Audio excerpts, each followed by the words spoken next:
Live Center. That's fine. TikTok Live Center. And then I just need my restream. Do this pop-out menu. Boom. I can't say Alex Jones. Okay, let's start off.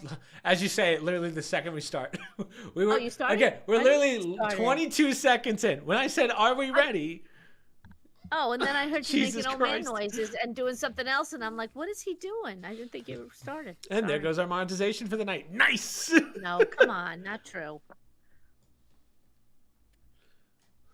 We're gonna have to start PR training you or something. My Ziploc.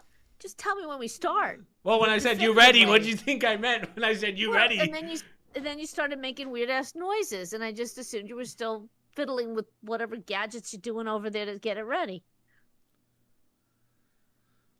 You know what I want you to go, we are live, and I want you to send it like. Or do you want me to do the Bill O'Reilly? Live. Fuck it, I'm doing it live. Go way back. She's an idiot, that woman. She's an idiot. Now, I think we all want the details on what happened today with Graham. I want to hear about this. Guys, history in the making. Come on. History in the making. I want that. Just the overview. Truth be told, I got nothing to talk about today. I've just been editing for most of the day. Editing, and I've been on calls and stuff. Yes, so my grandma, your grandmother met with her classmate with whom she graduated in 1956 from Fordham University, and they were catching up. It was kind of cute. Like they never, as though they didn't even miss a beat. You know, they did see each other 50 years ago at the 50th reunion. So they would catch us. Wow. But talking the same as they did back grandma then. hasn't seen her since she was 40. That's crazy. No, 2006 they saw each other. Oh, never mind, 60. So yeah, so she. I did that math I'm an idiot. Right. Yeah, no, they were. Right. 40 minus 90. That's about how this podcast is about to go. That pretty much states how this is going to go. I might just up my fan a little bit. It's hot. Let me tell you, the heat. Years ago, we've had a lot of rain, which caused a lot of heat. Big heat rise. My apartment is so hot. Heat or humidity? Both. Heat or humidity? Both. Because we have a lot of humidity here. It's not that hot, but it's very humid. Yeah. Did some meal prep yesterday. You'd be proud. It went super simple. Super simple today. I went just eggs, thick cut sausage, or bacon and sausage. All I needed. Perfect. It was perfect. Is my screen very dark? Not really. I wouldn't say. All right, fine. Do you look like Nosferatu? Yes. I'm trying to hide the wrinkles. If I put the lights on, I'll scare people. So I'm trying to keep it. No, but I just noticed there's a shadow on this side. Mom, you keep trying to push for hair and makeup. It's not in the podcast's budget. Like, we don't have that. Sorry. Start looking into Botox. Really. I think it's probably cheaper. It's time to start going into makeup. What's up, Milton? Or just dim the lights. Exactly. Maybe we should do like a blank screen. Yeah. Yeah. Dude, we'll have to. This is where we start implementing AI. We do AI earlier models of you just to get the. It'll be you. The AI is literally going to be trained. Mom, but younger. Make him young, blonde, and pretty. Is that Mustafa? But yeah, so grandma had fun. She got to see her old friend. So wait, are they both 91? Yes. Whoa. Both about 91. That's crazy. In talking to them, and I don't know if I mentioned the podcast to her family, but I had said, when you talk to my mother and her generation, the word that keeps coming to my mind, which sounds terrible, but I mean in a great way, they were broads. I mean, they were broads, these women. Classic they were broads. told, you can't do this. You can't be an accountant. So the woman she was meeting with was an accountant. She became a CPA. And she said, the only reason why I picked it, I never would have choose accounting, but they told me you'll never be an accountant. So I had to do it because they told me I couldn't. And then when somebody said the term CPA, I didn't even know what that was. And sure enough, I said, all right, I'll become a CPA. And as she was talking with grandma, what a difference between that generation of women and mine generation and the current generation, in the sense that even she said, we worked hard and we put our shoulders down, but we laughed all the time. Like they didn't have the chip on their shoulder. They weren't like militant feminists. They were just like, I was just about to say, now we have the ones that dye their hair pink and don't know what gender they are. So times really have changed. Right, or they complain more than they do the work. Like they just want the doors opened. They just and feel they should be opened. And maybe I'm not saying that they're wrong, but mom's generation, you could have screamed at everybody, open the doors, open the doors. They weren't going to do it. You had to do the work. So this woman, she was telling stories similar to grandma's experience, but grandma, she's, the happy-go-lucky, blah, blah, blah. Oh, you love it. This woman nailed your grandmother perfectly. She said, and keep in mind, this lady was a CPA.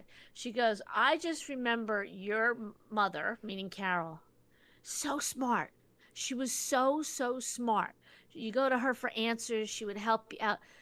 But she was always laughing when she did it. Like she was always happy, or she tells a joke, or like how she's so self-deprecating now. Your grandmother, she always lowers herself and whatnot. I prefer grandma constantly be called G Unit on the podcast. I think we have to start. We have to start calling grandma G Unit. But hopefully she's doing the podcast next week, right? You come down next week. Yes, we do. Yes, whoa, we do. See how she does. Big week coming up. But anyhow, that was my takeaway. It was very, very interesting. And there was a young girl there, this woman's granddaughter. She's 24.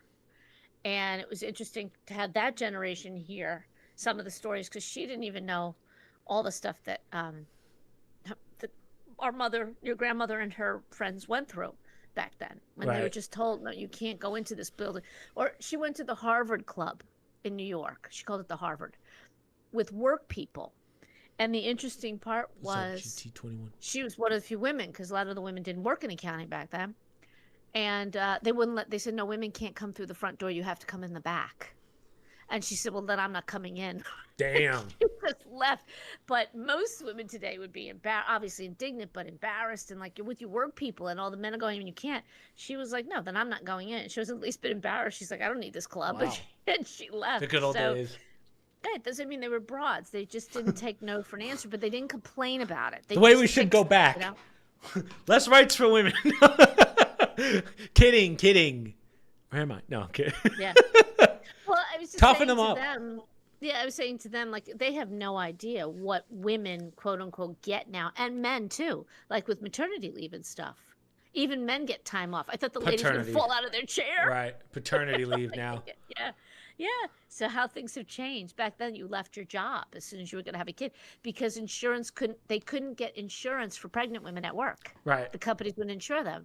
So they just wound up leaving and not working anymore. So anyhow, so to go from that to where we are today, they were like, are you kidding me? I'm like, no, that's how it is. Well, I was going to talk about how, like, back in the day, I mean, usually the wives were the cooks and then they didn't really have jobs. And the reason I mentioned that is because literally yesterday you'd be so upset with what I made for dinner because it was a struggle, right? I made that meal prep as I told you, right? Yeah. And then I had ground beef thawing, and by the time dinner came around, I was like, man, I'm not hungry, but I have to make this ground beef. So what I did was I did my usual. I basically pre-made it. I did ground beef, my onions, and then cheese. And it basically, like, I put it together. Normally I would put it in rice, but I didn't have the time to put it in rice. Mother.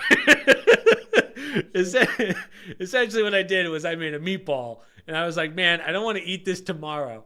So let me eat it now. And basically what I did, because it was so oily, I had to I had to flatten it out on the plate. And I'm just looking at what looked like a giant hamburger, congealed hamburger. And I was like, let me eat this, I guess. And that was it. Right. But no, I literally I lifted it and like the oil just fell off the plate. I was like, I need someone to do this for me. What did you cook it in? Just itself? Like I think I used a little too much canola oil, and that's why. Or maybe the onions because they were pre-diced onions, but I was like, oh. Okay, because I don't use anything when I fry chopped meat. I just put the meat in and just start. You just got to keep it moving. I don't put oil or anything in for that. There was something in there because I'm no cook, no chef. Because it was like yellow oil, you know. I was like, what is in this? Chris, you do a cooking channel. You I know. How more. pathetic. How pathetic. So I ate that yesterday, and I was like, it tasted normal. I was just like, man, I'm looking at this flattened piece of meat on a plate. Unappetizing. Yeah. Right? So Like, yeah, that. But let me tell you, my calories must be down. Killing it. Yeah. Okay. Killing it. Take your word for it. I'll know in a week when I see you. Yeah. Right now, I only see you from here up. Yeah. Don't worry, I'll be spending a lot of nights in the bathroom like this before you come. Come on. Pulling trig. I have a joke about that. Should I get my cheesecake now for you, or should I wait till you're here? Oh, jeez. I don't need it either. Mom, all Dad keeps saying you is, promised me. As soon as she goes, we're on a diet. Yeah. As soon as she goes, we're on a Well, diet. after I'm like, we're not really eating after that much. I'm back, though, right? Yeah. I mean, when I'm in New Jersey with you, I mean, we can't go on a diet then. I've been waiting. I've been dieting for 3 days waiting for this. 3 days, huh? No. It's been much longer than that. But Daddy's like salads and meat. That's all we're having. Well, oh yeah, sure, okay. I would be miserable. Salads and meat. It's just not enough calories. No souffle here. Well, that's the point. We're trying to lose weight, so we don't want a lot of calories. Protein and salad. Yeah. Rabbit food. I think you guys need more ice cream, more cheesecake. There's a lot of protein in cheesecake. It's straight cheese, straight dairy. That's the way I justify it. Grandma was complaining this morning that I want a scale. I want to see how much I weigh. I said, why, Mom? You're 91. Enjoy life. Well, because I think I'm putting on weight. I said, all right, well, then let's cut back. All right, we should cut back. No more treats at night. Wait a minute. Yeah, no more wine. Hold up. Yeah. No, not the wine. I said, no, I'll cut back on the ice cream at night. Just have one little. No, I'm not doing that. Okay, well, we're not weighing you just so you can keep pounding the junk at night before you go to bed. So yeah, Gina. Anyhow. Graham's getting to that. Diet. She's close to 100 pounds. This is not good. Getting too heavy. No, she's put on weight here. I have to say, she's put on weight here. Not a bad thing as we go into winter. Well, she just wait for the souffle show. Souffle with Graham is going to be okay. This is where we freeze the cookie. This is where we put the other half of the sandwich in the freezer. What? Oh, Graham. Susan, that's too much wine. You don't waste it on the beef. You drink it. You don't put it in with the meat. You drink it. Let me tell you one thing. Even Uncle Jerry claims that I'm good at it. Mom, I am amazing at making the mushrooms. The brown mushrooms. Good. Yes. The one thing I'm useful. There you go. Little white wine, little Worcestershire sauce, or whoever came up with that word, get that out of here. Well, that's going to be your job for Thanksgiving then. We'll see. The mushrooms. Because we know the Indians and the Native Americans and the Pilgrims had their mushrooms. Oh, yeah. They're doing psilocybin mushrooms. Right. All right, Mom. You ready to start doing some articles? Sure. So for those of you that have never been to a live podcast before, usually we do the article. What? Yeah, there's a lot. We're still growing. Numbers are going up. Okay. But, All right. Good, so good. we do the art. We have a lot of articles tonight. We have like 16 articles or something like that. I think you did. No, actually, that's a lie. Well, some of mine are short. Some of mine are short, and some I pulled only because I didn't know if you were going to talk about them. We have 11 articles. So, yeah, I mean, we can go into as much detail as possible, but what we'll do is we'll give, I won't lie, we're pretty bad at this too, but basically, normally we segue in the recorded podcast, but this we can't do segues because people will have questions. So, basically we'll do an article, talk about it, and then if you guys have any questions or any takes, you guys let us know. So we'll try and do like 5 minutes in between each article for questions. And then at the end of the podcast, it's like an Ask Us Anything where we talk about other stuff besides podcast stuff. So, yeah, we got a lot for you. So, let me pull this out. I'll minimize this. Now, let's see if this works. If I share my screen, share screen. Oh. Boom. And then I set up the new podcast. There we go. So now you guys can see the articles too. We're incredible. We're incredible. Finally. Boom, boom, boom, boom. Yeah, because everyone's been asking for it. Okay. I want you to know I'm missing the beginning of the whiteout game for this live podcast. Ooh, I forgot about the whiteout game. Michael's there right now. We didn't talk. Michael went home not to see his parents, but to go to the Penn State whiteout game. All right, let me vent. He had a 2-hour delay. He told me he was going to land at 10:30. Yeah. Okay, not his fault, but keep in mind, I'm alone with an 11-year-old dog and a 91-year-old woman. His flight doesn't get until 1 in the morning. Thank goodness Grandma's a night owl, and the dog will go in the car for anything.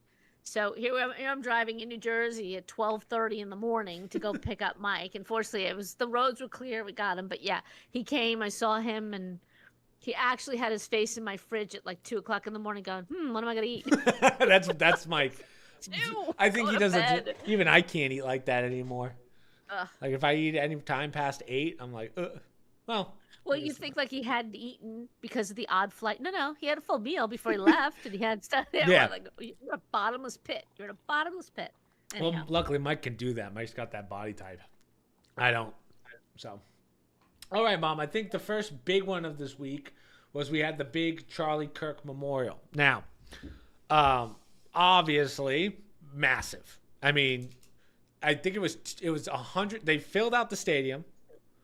150,000 people, and then another 20,000 plus outside of the memorial. Pretty impressive. Now, I don't know. We were talking a couple podcasts ago when the incident actually happened. We talked about Erica Kirk's response, how it was a little fast. Yeah. So I kind of want to take it down this road again in the sense of, what did you think of the memorial? You know what? I didn't watch all of it. I've seen clips of it. It wasn't what I expected. Like, I didn't think they were doing this type of an event. I guess I didn't. That right there is the problem to me a little bit. Like, it's an event. It didn't feel like a memorial. It felt like a spectacle. Does that kind of make sense? It was. I get the meaning. I get why, but it's a little. It very quickly became. Like, let's put it this way. I would have thought that I would see a lot on Erica Kirk. Instead, I saw a lot of Trump. I saw a lot of Elon. Like, I feel like because of the situation, it really didn't encapsulate Charlie. Like, I haven't seen anything on Charlie in the actual memorial. I've only seen Trump giving his speech. Well, everybody talked about their experience with Charlie. Like, there was a lot of people that came up and spoke about his message and what he was all about. So, and I guess it was apropos for that environment because they were letting all these people in. And put it this way, I just thought it was more of a solemn type memorial. I expected almost like a religious service type. I didn't realize it was going to be I wouldn't even say it was a eulogy. It was like a revitalizing event, like a spiritual event. I'm all for that. I think Charlie would have liked that. It just wasn't my expectation that soon after his death. I thought it was the fireworks was a little much off the stage. I didn't see that. I was like, oh, God, this is where I kind of feel like we're kind of using someone's assassination to kind of kill two birds with one stone. One, remembering him, and two, getting our beliefs across on what we should do going forward. It's like, that's where I was a little... I don't know if grossed out is the right word, but I just was like, this is a little uncomfortable. I don't know if that makes sense. I don't know. I can't say that I watched it, but the bits that I did see, I thought were very interesting. There is something to be said, when you're truly a Christian, like they appear to be, all of them. I think that was their intention, not to wallow in it. Like, if you believe in the resurrection, you go all in. So they don't seem to be people that are, I'm sure they're sorry and they're sad, but I think they're leaning heavily on their faith, or at least the immediate friends and family. Right. I also think they took it as an opportunity to get a message across about, the revitalization. One thing I took away from it, not knowing what they were talking about, whatnot, is just the number of people there that seem to be embracing the mood and being very positive and very much into the message of his Christianity and what he believed in and the family's faith. So, but that part of it, what I agree with is, I agree with everything you're saying. The problem is, I feel like I didn't really see that when I watched it. So, oh, hey, Alexia. My biggest problem with it is, I don't know how to put it, but a lot of great things happened in the sense of, obviously, we had the big moment, if you want to call it that, where Erica says she forgives the killer and everyone's like excited. Great. do I believe it? Like, it kind of came off like that, you know? Do we do this for the spectacle because it's a spectacle? Or, again, I want to think it's genuine, but then I see fireworks, I see all the people there. It's like, oh, this would be great for media attention or whatever. I think that's my cynical side of me because of what I see on the internet now. Again, I like to believe it's true. The other good thing is Trump and Elon made up, which is a little, again, is this the right time? I guess. So for me, it was just a little strange. I think that was a side issue, and I think the press made a bigger deal out of it than it really was. Oh, look, they're making up, and it's Charlie's influence, and blah blah blah blah blah. Yeah, they were both at the event. They were sitting next to each other. You know, they both interact and whatever. I don't think the rift between, like, I really, in my opinion, Donald Trump, he seems like the kind of person, he's just got too much on his plate. He's not sitting around mulling how much he hates Elon Musk every day. Right. So I think they make a bigger deal out of this stuff than it really is. Try to make more of a story than it really is. I will say this event, back to what we were saying originally, this event to me would have been the appropriate time for Erica to give the speech she gave. And that's what I said. It's a timing issue. It's not what she said. I just felt like she did a little bit fast. Knowing full they were going to do something like this, you know, I just think this was the appropriate time. And there are a lot of people, and I do kind of agree with this now, because, you know, our religious background, it's always you got to go through the somber, the mourning, the wake, the funeral, the this, the that. In a Christian environment like this, you know, people celebrate a life. I don't think she wanted it to be sad. I think they really, people who have a very strong faith, they're sorry the person's gone, but they really do believe that they've gone on to something better. I mean, they really, really believe that, and they want to celebrate it. And I think it's a nice way to do it. I just didn't expect this type of an event. That's all I could say. So, and then, okay, I'm going to kind of segue into another talking point of this article and a lot of things that I've been seeing. So, do you think Trump's getting a little, like, not really reading the room a little bit, where, and we've seen this a couple times in the last, like, 2 or 3, I would say, like, month or so, but where Erica talks about forgiving, and then he goes up there and he's like, I hate my opponent. I don't care. I don't want my opponent to succeed. I'm like, dude, read the room. That's kind of crazy to say as you're standing behind bulletproof glass. It's very strange. So that's where I go, because the other one that I'm thinking about is where he said to Zelensky, you can win your territory back. It's like, are you saying war? Are you saying, like, how do you win your territory back against Putin? Like, there's a couple, I don't know if I would call them slip-ups. And then the one thing that I will also say, because we did somewhat defend Jimmy Kimmel, is when Kimmel got suspended the first time, his quote was, let's see how President Trump is taking Charlie's death.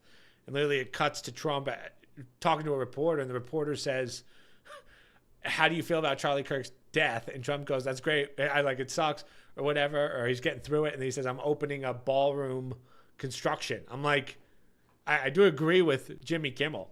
It was very strange to say. The only thing I can think of. My understanding was he wants to call it the Charlie Kirk room, or he's dedicating it to Charlie Kirk. See, I thought it was. I didn't hear that clip. Yeah, I thought it was because my only guess was because there's a helicopter in the background. Trump couldn't quite understand him. Oh, that's possible. And I think that's what happened. But it's very strange where the news reporter goes, "How are you dealing with Charlie Kirk's death?" And then Trump goes, "It's going great. We're building a ball." And so I do kind of agree with Kimmel. Like, he didn't say anything too outlandish except for the thing that obviously got him canceled. But yeah. So I don't know. That memorial felt like more like a spectacle than a memorial to me. You're right. Like I said, that's not what I expected, and I didn't think it would be such a rah-rah. I mean, we come from that old school, you know, morning Catholicism where there's this period of being down and whatnot, which maybe we're wrong. Maybe they have the right attitude of, you know, celebrating the spirit of somebody. I don't know if you remember years ago when your friends lost their father at 9/11, and it was pretty raw and pretty everything else, and there were little children involved, but the wife had a memorial, and she did it as a celebration of life rather than his death, because everybody was upset at that time, right? It was 9/11. Right. And at the time, it bothered me only because, I'm like, oh, the man just died. This is so sad. And here we are having a good time, and there's a beer keg. But it's what the person would have wanted, Yeah, that's right? true. It's not really about you. And I don't think Charlie Kirk would want, he just didn't seem like that type of person when everybody's sitting around. He would want people to say, all right, I died. It's terrible. How I died is terrible, but, we got to move forward and we got to do it as happy warriors, right? We gotta believe in faith because he was big into faith, and we have to move forward. Right. But it was just one speech after another, which is lovely. But anytime you're at, I love a eulogy even for people I don't know because I like hearing people's stories and learning about them. But when you know a lot about Charlie already, it's like, okay, the next person. Well, I'm seeing again. I think everyone's seen more on him than we've seen. I'm seeing more of him now on TikTok than. Little side note, like I just want to do a side note real fast. There's so many things that we've said that I want to segue to the next article, but I know that I can't segue, so I'm like, oh. But let it go. Yeah, so we'll get to him. We'll get there. Yeah, but I see more of him now than I ever did before. And again, you'll see the people who are very left leaning who are now looking at his stuff and saying, "Oh, this guy wasn't a bad guy at all." So yeah, but I think we've talked enough about the memorial. So any thoughts on the memorial that anyone wants to let in before we move on to the next one? My question is, do we want to go right to the TikTok deal or the Kimmel stuff? Well, you just mentioned TikTok. I also mentioned Kimmel. Mom, this is so hard. Not being able to segue when my life lives on segues. I personally feel like we've talked enough about Kimmel. I got to tell you, this guy is really... He's eking out every minute of that 15 minutes of fame over this issue. That bothers me even more. From somebody like me who didn't care what he said and didn't think he deserved to be kicked off. And still I feel like, it's in your face. I'm like, what do you want from me? I'm agreeing.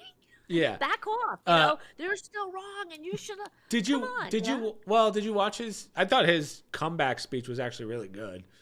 I refused to watch it because I didn't want to give him the ratings. My mom's petty like that. Yeah, because I knew everybody was going to watch it. Even people who can't stand him because they want to see what he says. And then I knew exactly what was going to happen. Today, they said his ratings were down 70%. Yeah, because we all knew that was going to happen. Do I have something on? Oh, I guess I do got the article for him. He got his bump, and Yeah. And everyone's like, "Oh, is he going to apologize? Look at this." I go, in my mind, I don't give a crap what he does. I didn't care what he said. It was absolutely wrong. But you know what? I don't care. We talked about it, and I didn't care what he wasn't going to do an apology. And now it sounds like everybody's putting him back on again. It's not. Yeah. It's so. First off, the one I don't want to fact is I think it was like one of the most viewed late night returns of all time, 20 million views or something like that, which you never see on TV anymore. Or that might have been on YouTube. I don't know what it was on TV, but I thought it was actually pretty solid. It wasn't like a bad, obviously he took his shots at Trump, but kind of deserved in a sense, but he was very apologetic to Erica Kirk, very apologetic to Charlie. That I respected. I mean, again, he can say what he wants about Trump. I do think it is a little weird that we are going after. I think there's going to be a lot more to the Kimmel stuff that we don't know. Like, his ratings were not good beforehand. I think the fact that Disney, we talked about it in the past podcast, but the fact that Disney really, like, the next day, not even fired him, goes to show, like, there was not much pushback, which means that they've kind of just been looking for a reason to get rid of him, and that was the final straw. They were like, I guarantee you, they were in that room like, yes, we got him, because 15 million a year, as you said, for views going down. Like Colbert, right? He was putting down. He was losing $40 million a year. That's why they got rid of him. It wasn't for what he said. So that's why it's like, oof. See, and I'm not. When it comes to those individuals, we'll get to. I don't necessarily buy their act. There was a comedian on, I don't know what, he might have been a Rogan, I don't know what, but I just saw a clip of the comedian, and he says, I've known Kimmel. I knew him before he was on this show. I knew him when he was dating Sarah Silverman. I don't know if you remember, that comedian. I remember when he was dating her. Yeah, and he dropped her. Anyhow, his point was, I knew him before he had this wife. He said Jimmy Kimmel was a very different guy with his first wife. Very different. Then he meets this new woman, and I guess that he was kind of inferring that she's a very liberal individual, she's in the media, whatever, and divorces the first wife for this one. Right. And completely changes overnight. Now, all of a sudden, he's Mr. I hate, anything conservative and blah, blah, blah, blah. So the problem is women. Okay, gotcha. Right, right. Well, but that's what I'm saying. I'm a little bit suspicious when these individuals sometimes, that's his audience. It's liberals. He's in Hollywood. Those are his guests. They're in their own little echo chamber. And sometimes I wonder, is it really what you think? Or are you just towing the line to make the salary? Right. And now the dynamic's changing a little bit. They're not used to that backlash, and they're doubling down because this is their echo chamber. So, I think he got too much attention. And like we said last time, you can't take them seriously anymore. They're so hypocritical in what they do that, let's say and I'm just making these numbers up, but you could say, oh, they're hypocritical on both sides. Yeah, it's like 9-1. Okay? Right. It's like 9-1. If you want to call that even, that's not good math. But, we're just those of us on the 9 side who take it on the chin all the time, we're just kind of tired of it. And frankly, we don't want to hear it anymore. So that's why I said, have your comeback, let all these people have nothing better to do with their lives turn it on just to watch him blabber on, and he'll go back to his same way tomorrow. Right. Same person he was before. Okay. Before we move on, so let's read some stuff. So if anyone has anything on the Charlie stuff that we talked about or the Kimmel stuff, just throw it in. But dude wasn't funny. His ratings were garbage. He should have lost his show even without the stupid controversy. Yeah, that's kind of what we were just talking about. His ratings haven't been good in a while. They were starting to kind of push him, as we said in the last podcast, we kind of pushed him off. They were having other celebrities kind of take his place for a few days while he was on a vacation or paid leave, whatever you want to call it. So I think this was just what pushed him over the edge, or pushed them over the edge to get rid of him. And then the backlash was so much that Disney ended up caving, or other reasons, because they knew the views would be so high if he came back. I'd be curious to see how long he stays for. Because the viewership rate is down 70% already, so it's just going to go back to what it was.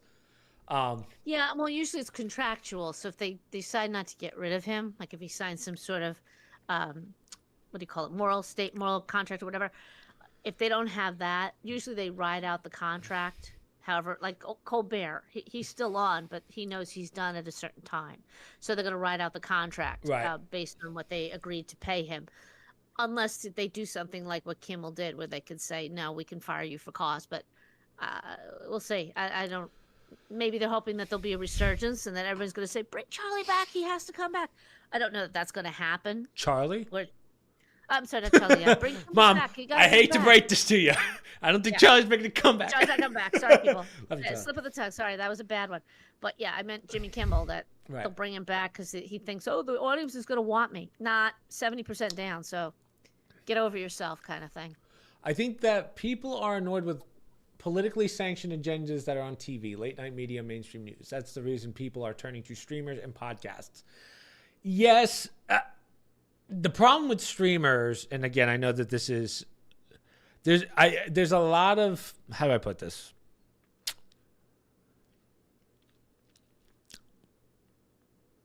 I have to think of my phrasing on this one because that could come out. There's definitely some streamers that should not have opinions on this stuff. Let's put it that way. But there's also, like, you look at Candace Owens, for instance, who obviously very bright, very smart, knows what she's talking about. But then you see all the stuff going on with the shooting right now and how she was good friends with Charlie. It's like, okay, could she be right? Does she have information that I believe and trust? Yeah. Could it all be BS? Yeah. The Macron stuff is a little weird, but I don't know if I would put all my eggs in that basket. I look at Nick Fuentes, who he just got banned on YouTube within 12 hours of making a new channel because, right? He's a guy that is obviously very smart, but the way he says things is very Hitlerish. Sorry. Which I don't exactly think is a good thing. You have Alex Jones, who, I mean, we already took our monetization hit, so we might as well say it. Thanks, Mom, because you said it in the first 5 seconds. Not even. You said it like the first whatever. Anyway, but Alex Jones, he got taken down within 12 hours of YouTube the other day as well, making a new YouTube channel.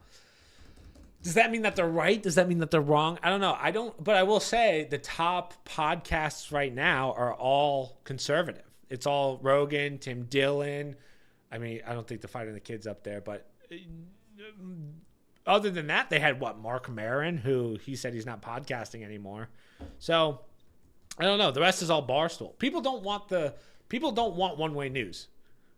And I think people would rather go the opposite. Like, I want to see how something like Barstool does in comparison to ESPN in their shows, you know? I'd be very curious to see. I don't know if I got my thoughts out right there, guys, but I tried. Well, I'll say this. So this is just a new medium, right? So back to what we were saying, like with Kimmel, there's no such thing as bad publicity in Hollywood, right?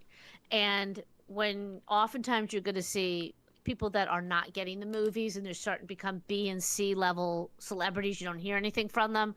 They can't get a job. Something sensational will come out, or they'll do something really weird, right? Like come out naked or wear some dress that's have just to get the publicity. Pull a little Nas X. Yeah, right. Similar to that. They're crazy, but some of them, they know exactly what they're doing, and their publicists say, hey, honey, you got to make some money here. You got lawyers to pay and beauty and stylists and whatnot. So they got to get media attention. They do something crazy, or they'll say something crazy. And I think you're starting to see the same thing also in social media. Like if you notice, Candace Owens has an audience, right?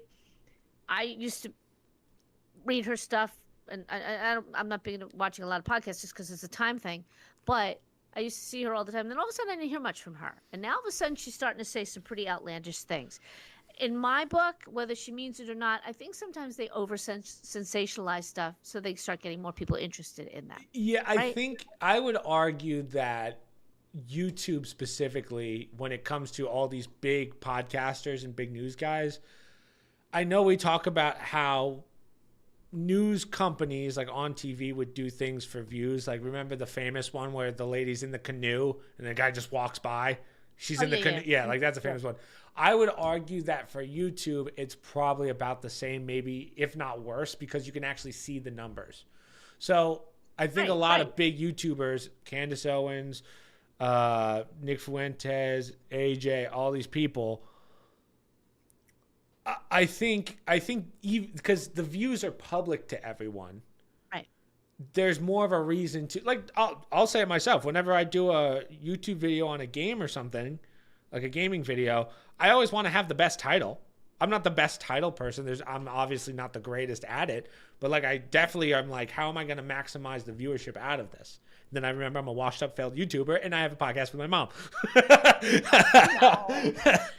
Also, like what you're saying, if you notice, a lot of these people never even talked about Charlie Kirk. They never even knew him. Yeah. But now all of a sudden it's, how sensational can I be? I'm glad he's dead. Yeah. I'm glad he was shot. Because now they're getting clicks, negative clicks, right? Or people have lost their entire livelihoods, right? You have all these idiots that posted to TikTok and they're just getting their jobs. The best is the ones. There's this one lady that like did some prayer, like thank God Charlie Kirk's dead or whatever. They found her. Her husband has a company that is just going under right now, and she's like, "Please, I'm so sorry." And they're like, "Nope." So again, that to me is the benefit of this, because that person, you're a shitty person. Right, you ruined your husband's life. You ruined your livelihood. Your words have consequences. Nobody knew her before that. Exactly. That's how. Right? Now all of a sudden she's getting attention, negative publicity. Now it wound up backfiring, and really that's the part of it they didn't expect. They all thought, well, I could say whatever I want to, and the more sensational, more attention I'm going to get. Who could say the worst thing about Charlie Kirk being murdered? Yeah. And now they're getting backlash, and they don't like that. Now it's a free speech thing. These people never even talked about Charlie Kirk before. I'm sure some of them never even knew him. Yeah, they saw one video that they didn't like, and then they said, "I hate this guy." That was edited up the yin yang, and they decided, yeah, he's horrible, and I hate him.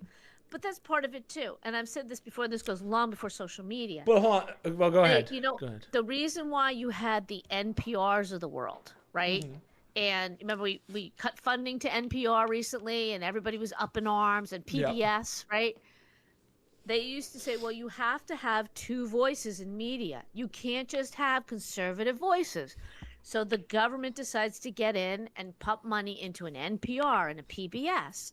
Trouble with that is whenever they would do non-government funded liberal, mostly radio, because it was before social media or TV, people didn't watch it. And I'm not saying these people were lying. and that's why I always say America is mostly in a center right country. Maybe but they're not the liberal country that liberals want to think they are. Yeah, they are, yeah. And then when we have to pull funding for NPR, PBS, well, guess what? They're going to fold. They're going to fold. Now we know they're not, because PBS is Sesame Street. You can fund an entire broadcast of the That's true. of this Of just the Sesame royalties Street, from yeah. Sesame Street that's been around for 100 years. But God forbid you take their money away. Well, if you don't fund them, or if you just let it go and let the rating speak for himself, you can't. Liberal media doesn't last. And look at Jimmy Kimmel, and that's exactly what Jay Leno had said, and Johnny Carson, who was the original late night host from many years ago. Your listeners may not know it. He said the same thing. You can't bring politics into it. You're not going to be able to sustain it. And then I saw another person who was talking about it and said, you know what? They never bring. It was it was Bill O'Reilly. We were just joking about him before. Fuck it, we're doing it live. Right. He's a little bit extreme because, he used to be on a high horse and he got brought down quite a few pegs. But he had a point. He said, when's the last time they had a conservative on those shows? You won't even get invited. He says, I have a book coming out. They don't invite me. I haven't been on in years on those shows. So they do not, for all their free speech and whatnot. He's like, they don't invite us. They don't want conservative voices on there. They don't want to talk to us. If they do, it's one in a blue moon. They bring somebody on. They just mock the person and off they go. But, conservatives want to hawk books. They want to talk about their podcasts. They want to do all this stuff. You can't get on these shows, or they don't want you on it. Right. So once again, it's very one-sided. And then they wonder why was liberal shows or liberal podcasters, why can't they keep going? Why aren't they getting the numbers? That's part of the reason why they take it too far. Any comments on that before we move off of Kimmel? Or just social media stuff in general? Skin Charm says, hello, mother. Lucky Skin Charm. Hi, man. Hi, mom. Hello. Let's see. I think we're good. I think we're good on that. If anyone has anything else to say. Let me queue up our next article. Boom. You had mentioned AI before, right? AI. Oh, you're gonna do this one? Yeah, let's just do the TikTok one, because this is a big one. But we'll just see if anyone has any topics. Well, they say, anyone post something in the chat, I'm just gonna get some water, get some agua. Uh-oh, he's leaving during a live podcast. So they're coming up with the U.S. version of TikTok. They're going to take over the company and make it predominantly an American company. Where did he go? I should really start getting a Yeti. I should start using my Yeti for this. All right, I think we're okay. What were you saying about? They're making it a U.S. based company, predominantly U.S. American company. So they came down to a deal. So first off, it's kind of weird because they basically paid full price for not getting something full price. We know someone who was going to buy TikTok for $50 billion with a conglomerate of a bunch of people, obviously. But even he was like, the evaluation didn't make sense. So for them to get it for $20 billion was actually, that would have been like more fair. But they ended up selling it for $14 to $16 billion. We don't really know exactly where, but probably somewhere between that. And this is what they did. Now, I just remember when we were talking about buying it, someone was talking about buying it.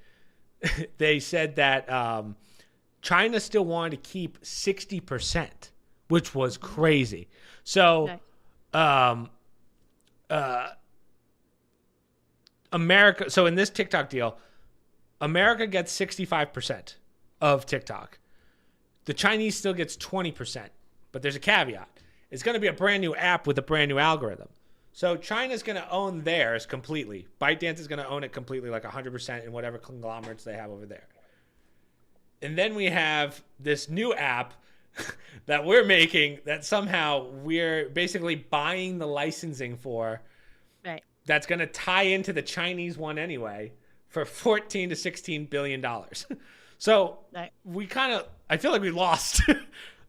I don't think you have to know basic business to know that. I just feel like we paid almost $20 billion to own 65% of an app that we're making. It's like if I bought Apple, said I'm going to make my own iPhone called the iPhone 18, and I still give most of it back to, or like a huge portion of it back to Apple. Like, yeah, it's business, but also I feel like that's kind of a loss. But I guess what America gets is they get the ability to control the algorithms and marketing and all this stuff.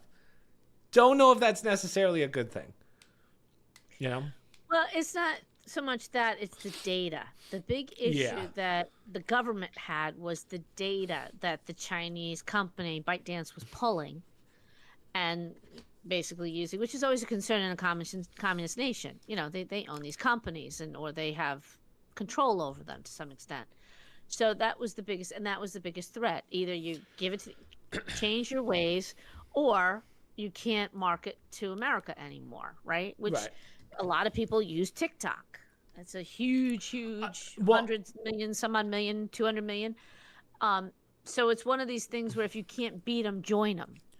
So if you want to keep TikTok going, it has to be taken over by American companies where and you remember too, now they fall under American laws, what is predominantly American company, where there's regulations and the FCC gets involved and there's more of a control over where the information goes and what you're doing with it.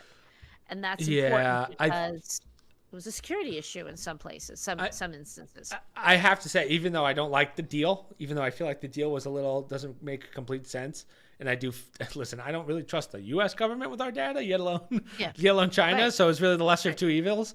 But to me, I was thinking about it, and I was like, well, either way, we had to buy some form of a TikTok because Instagram's dead, right? When was the last time you heard someone become Instagram famous? I don't know anyone that really uses Instagram anymore. Other countries use it a lot. Like I have friends in other countries that they'll tell me like, we don't use TikTok. It's really just Instagram. The only time I use Instagram is for Reels. Like when I show you my reels at the end. Yeah. But I don't know anyone that really in this country that really uses Instagram anymore. More people are actually going back to Facebook now that I've noticed. But I just sit there and I go, man, social media is stupid. I'm like, why are we doing this? Yeah.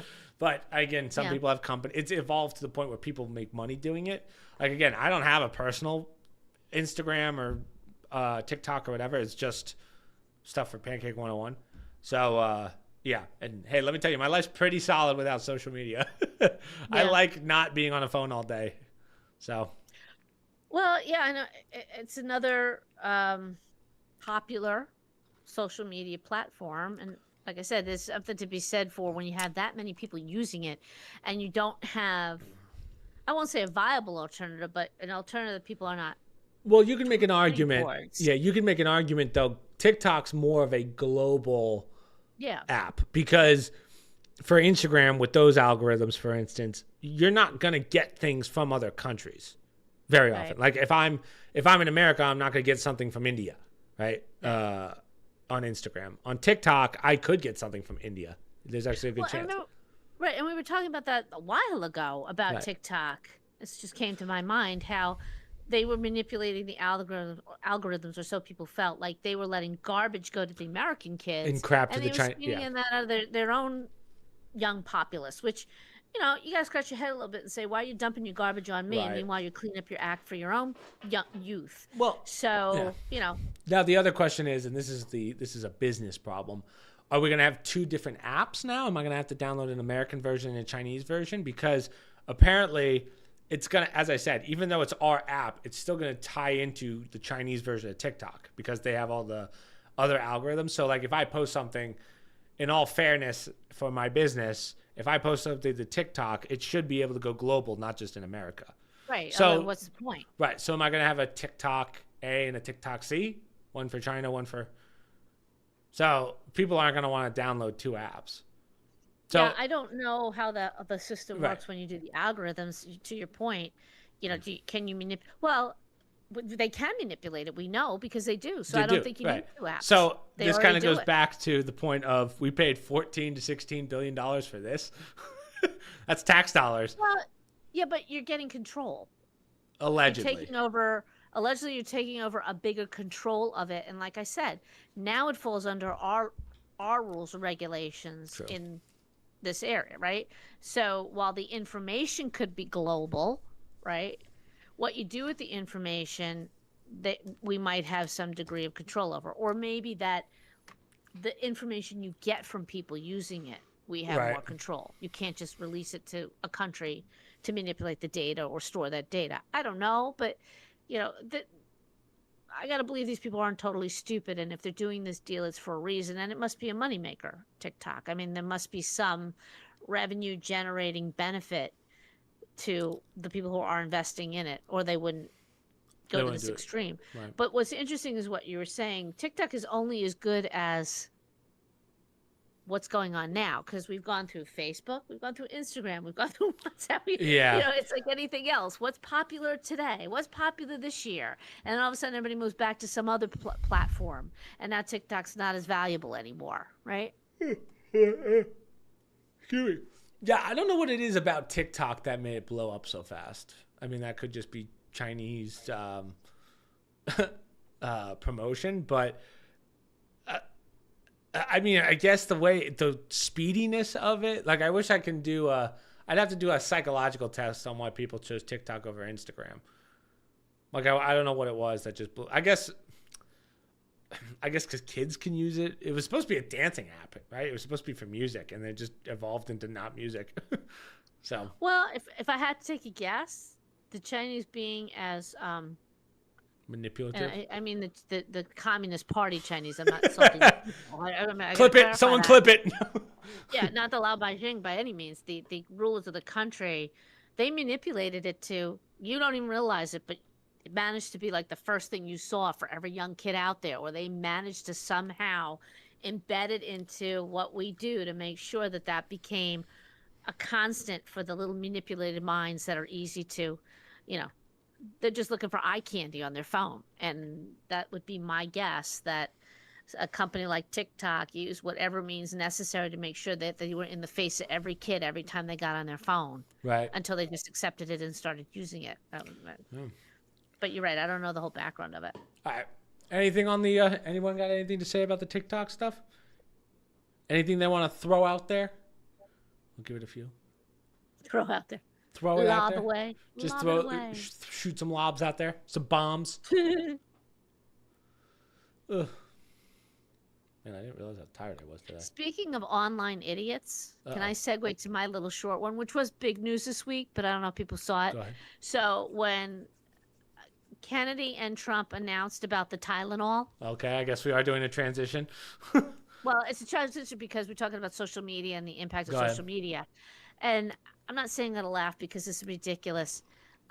The individual pregnant women, as a form of protest, taking Tylenol and large amounts of it. Right. Mom, what are you trying to Mom, prove? we have stupidity. Mom, you can't save stupidity. I almost didn't even want to talk about this one because I was like, well, these people are idiots.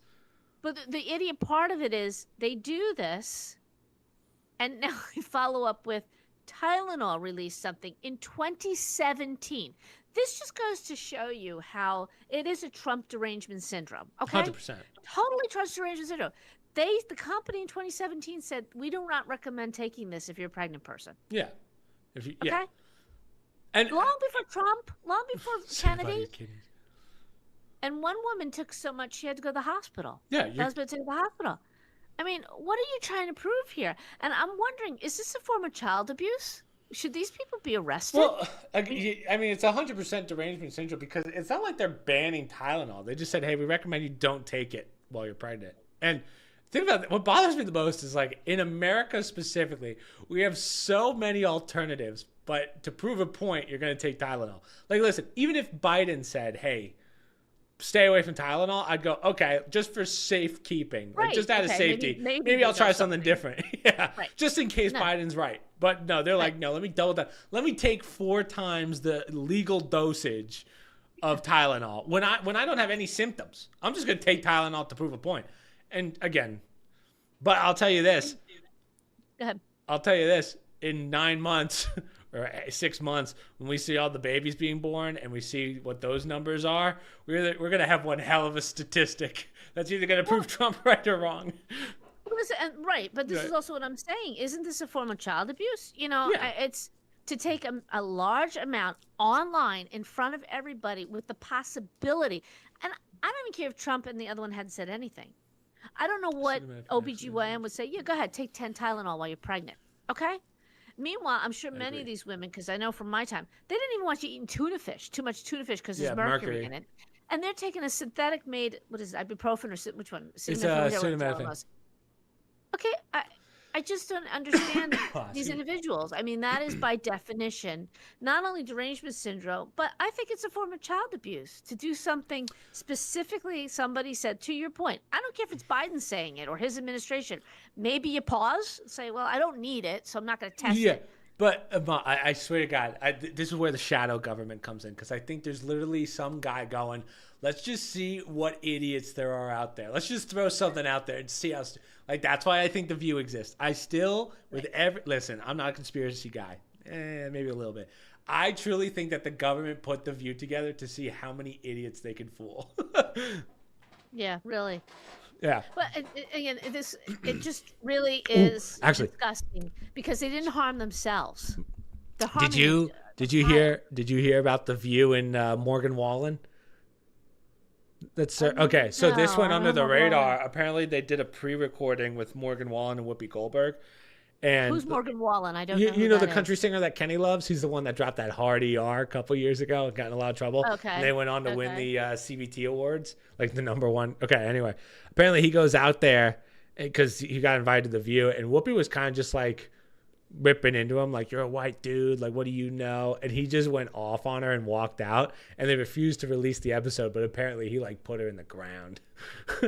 And he's younger than me, I think. He's like maybe he's older, but again, they thought he was a stupid country kid, and then little did they know that he actually knew what he was talking about and how he was like, this is why no one watches real media anymore. Right. But it's a big deal because he's that younger generation that just proves like we're not watching this. So, yeah, it's why Rogan's constantly doing 1 million views on every podcast. I don't know if the listeners know, maybe we've talked about this, I don't know. I remember I watched the very first The View when it came out, and it was Barbara Walters, who was dating yourself, a well-known female, newscaster. She's one of the original women broadcasters who got the big interviews, right? Mm-hmm. Foreign dignitaries, whatnot. So she decided to do this. It was Debbie Matenopoulos, person I never even saw before, somebody's star, I can't think of her name, and Meredith Vieira, another female, and then one other person. And that was The View. And they had supposedly different, I don't remember if there's one really staunch conservative or whatever, but they had different viewpoints. And the idea was good. And guess what? That's what The Five is now on Fox News. The same type of thing where you have 5 different personalities, some liberal, some conservative. They come out and they talk about the news of the day. Perfectly fine. What they're missing and what I think The Five does better than The View does, because as it got bigger, now you're dealing with contracts and you got to pay all these women all this ridiculous amount of money.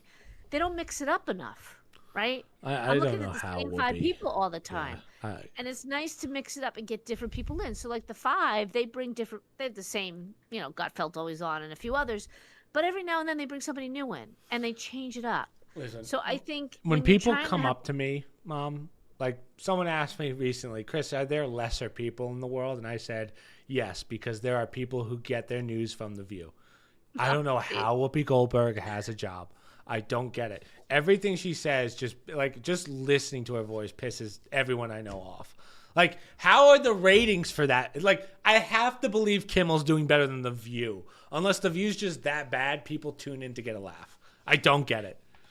But didn't Joy Behar, I almost fell off my chair. I think I sent it to somebody, said, oh, hell just froze over. She agreed with Trump on something. I forget what it was.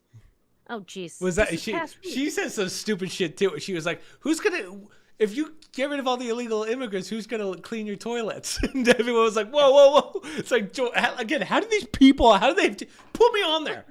Give me a contract. Joy Behar was a comedian. That's all she was. Sure. I have a problem with that, though. They just brought her on because she was funny, blah, blah, and all of a sudden they decided, oh, she has a political opinion. Which is stupid. Whatever. It is what it is. It's enough people watch it that they keep it going. Yeah, but my only problem with the comedian thing, and this is where Jimmy Kimmel has to be careful. yes, you're a comedian and you once were a comedian. There's a time and a place, but you can't say something that is straight up false news, like fake news, and then say, I'm a comedian, it was a joke. You can't hide behind the fact that you're a comedian for saying something that realistically is going to cause harm. You know what I mean? No, that's what I'm not saying that about Joy Behar, that she can say anything. I'm saying she has no background. It's not like she's Barbara Walters, who interviewed, heads of state around the world and has some political background. Not saying that the woman doesn't know politics or whatever, but that's not her background. She was a comedian. They hired her and put her on the show. And by the way, as I recall, when she started on the show, she was like the low man on the totem pole, like, just fill the seat with Joy Behar. And then all of a sudden they elevated her because she started spouting all this stuff that, the people at that time were buying into. And now all of a sudden she's some sort of political analyst who could sit there and rip apart Trump and other people. I was like, okay, whatever. But for people who don't know the background and they just come on and say, oh, we got these 5 women who know so much about politics. Same thing with Whoopi Goldberg. I mean, she was an actress. Well, I've been watching. As a comedian. She started as a comedian. I have to say, watching Gutfeld rip that woman apart on his show, The Five. Tarloff, yeah. Whatever her name is, what an idiot that lady is to think that she was going to go up against Gutfeld. He put her in the dirt. I like that. I had an interesting idea for a show. Uh-oh. I think we're missing, and this came out of Charlie Kirk, because you're seeing so much of he said this and people believing it, and then you watch the tape and that's not what he said, or he said something like that. Anyhow, they should do a debate show, left side, right side. I think people would watch it. And the difference is AI determines who's right. So if you do a video and they say, Charlie said this, and somebody, or not a video, one person debates, Charlie Kirk was racist. Okay, you said this, you said this. Well, the left side's going to believe the left, the right's going to believe the right. So have an AI give you the answer. Have an AI come in at the end and said, what did the video actually say? You mark my words. It'll never happen. You know why? The liberals will never do it. Yeah. The problem with that is, well, first off, the show has to be called No Context. That'd be a dope name for a show like that. Yeah. Where basically you have 4 people get man, I don't even want to think about it, because I know that they're going to hire the 4 dumbest people to do that. They'd have to put me on there because I got to be on there is my idea. So. Yeah. I didn't mind, but okay. No, but I mean, it could be a good idea. If AI isn't manipulated, which that's something else that's going to come to the surface if people have seen these videos and AI comes in and says, oh, yes, Mr. Joe Liberal is absolutely right. Charlie Kirk did say all Jewish people should be killed. If AI comes in and it says, transparent and pulls the information, like I said, you mark my words, you will never have a show like that, because the liberals will not be able to sustain it. And there'll be some, don't get me wrong, there'll be some conservatives too that they think they know stuff and they don't.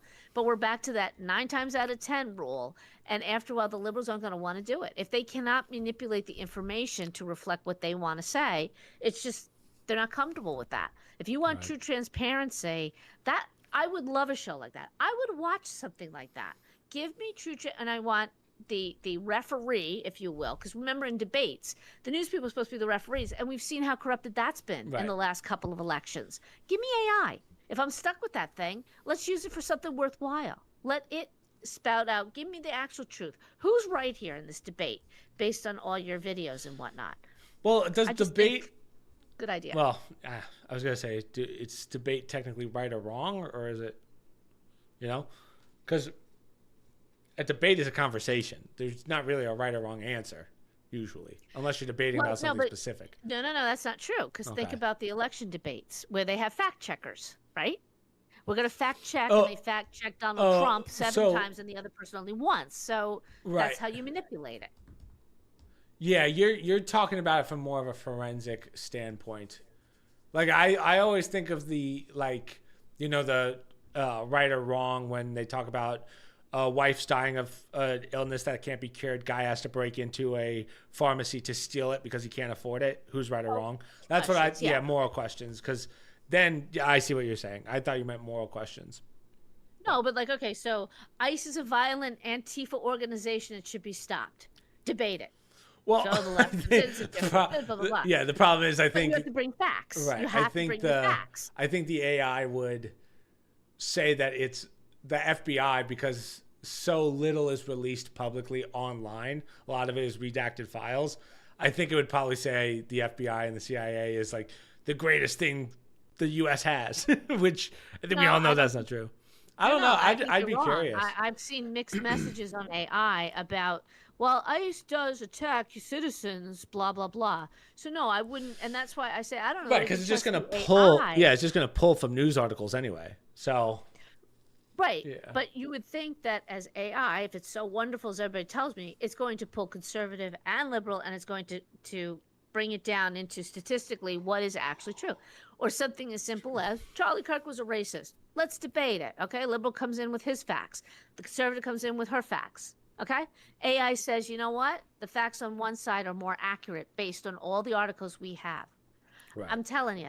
9 times out of 10, a liberal's going to lose because that's always been, if you notice when they debate, it's never about facts. It's opinions. They don't like to do facts. Look at the Charleston hoax, right? For Donald Trump on that video. That's how they started this whole we hate Trump derangement. Never said what most liberal media people said. Whether you like them or not, AI would at that time say, well, this is the actual thing he said. That would have dispelled it right then and there. But you can't have facts, right? And you can't manipulate them. Anyhow, it's just my idea of a show. I'm like, well, how do you get past the moderator? Because we know that's screwed up from debates. How about AI? Yeah. All right. Any comments on that? Someone's going to steal my idea. You watch. Any comments, anyone? Your mother is crazy. Yep, a little bit. A little bit. Oh, crazy like a fox, Chris. Crazy like a fox. Matt Sprague just said, did you see what Candace Owens just posted? And I'm scared. Instagram story revealing major news about Tyler maintains his innocence and has never been to the UVU campus. There are absolutely zero photos or video that the campus can produce to the contrary.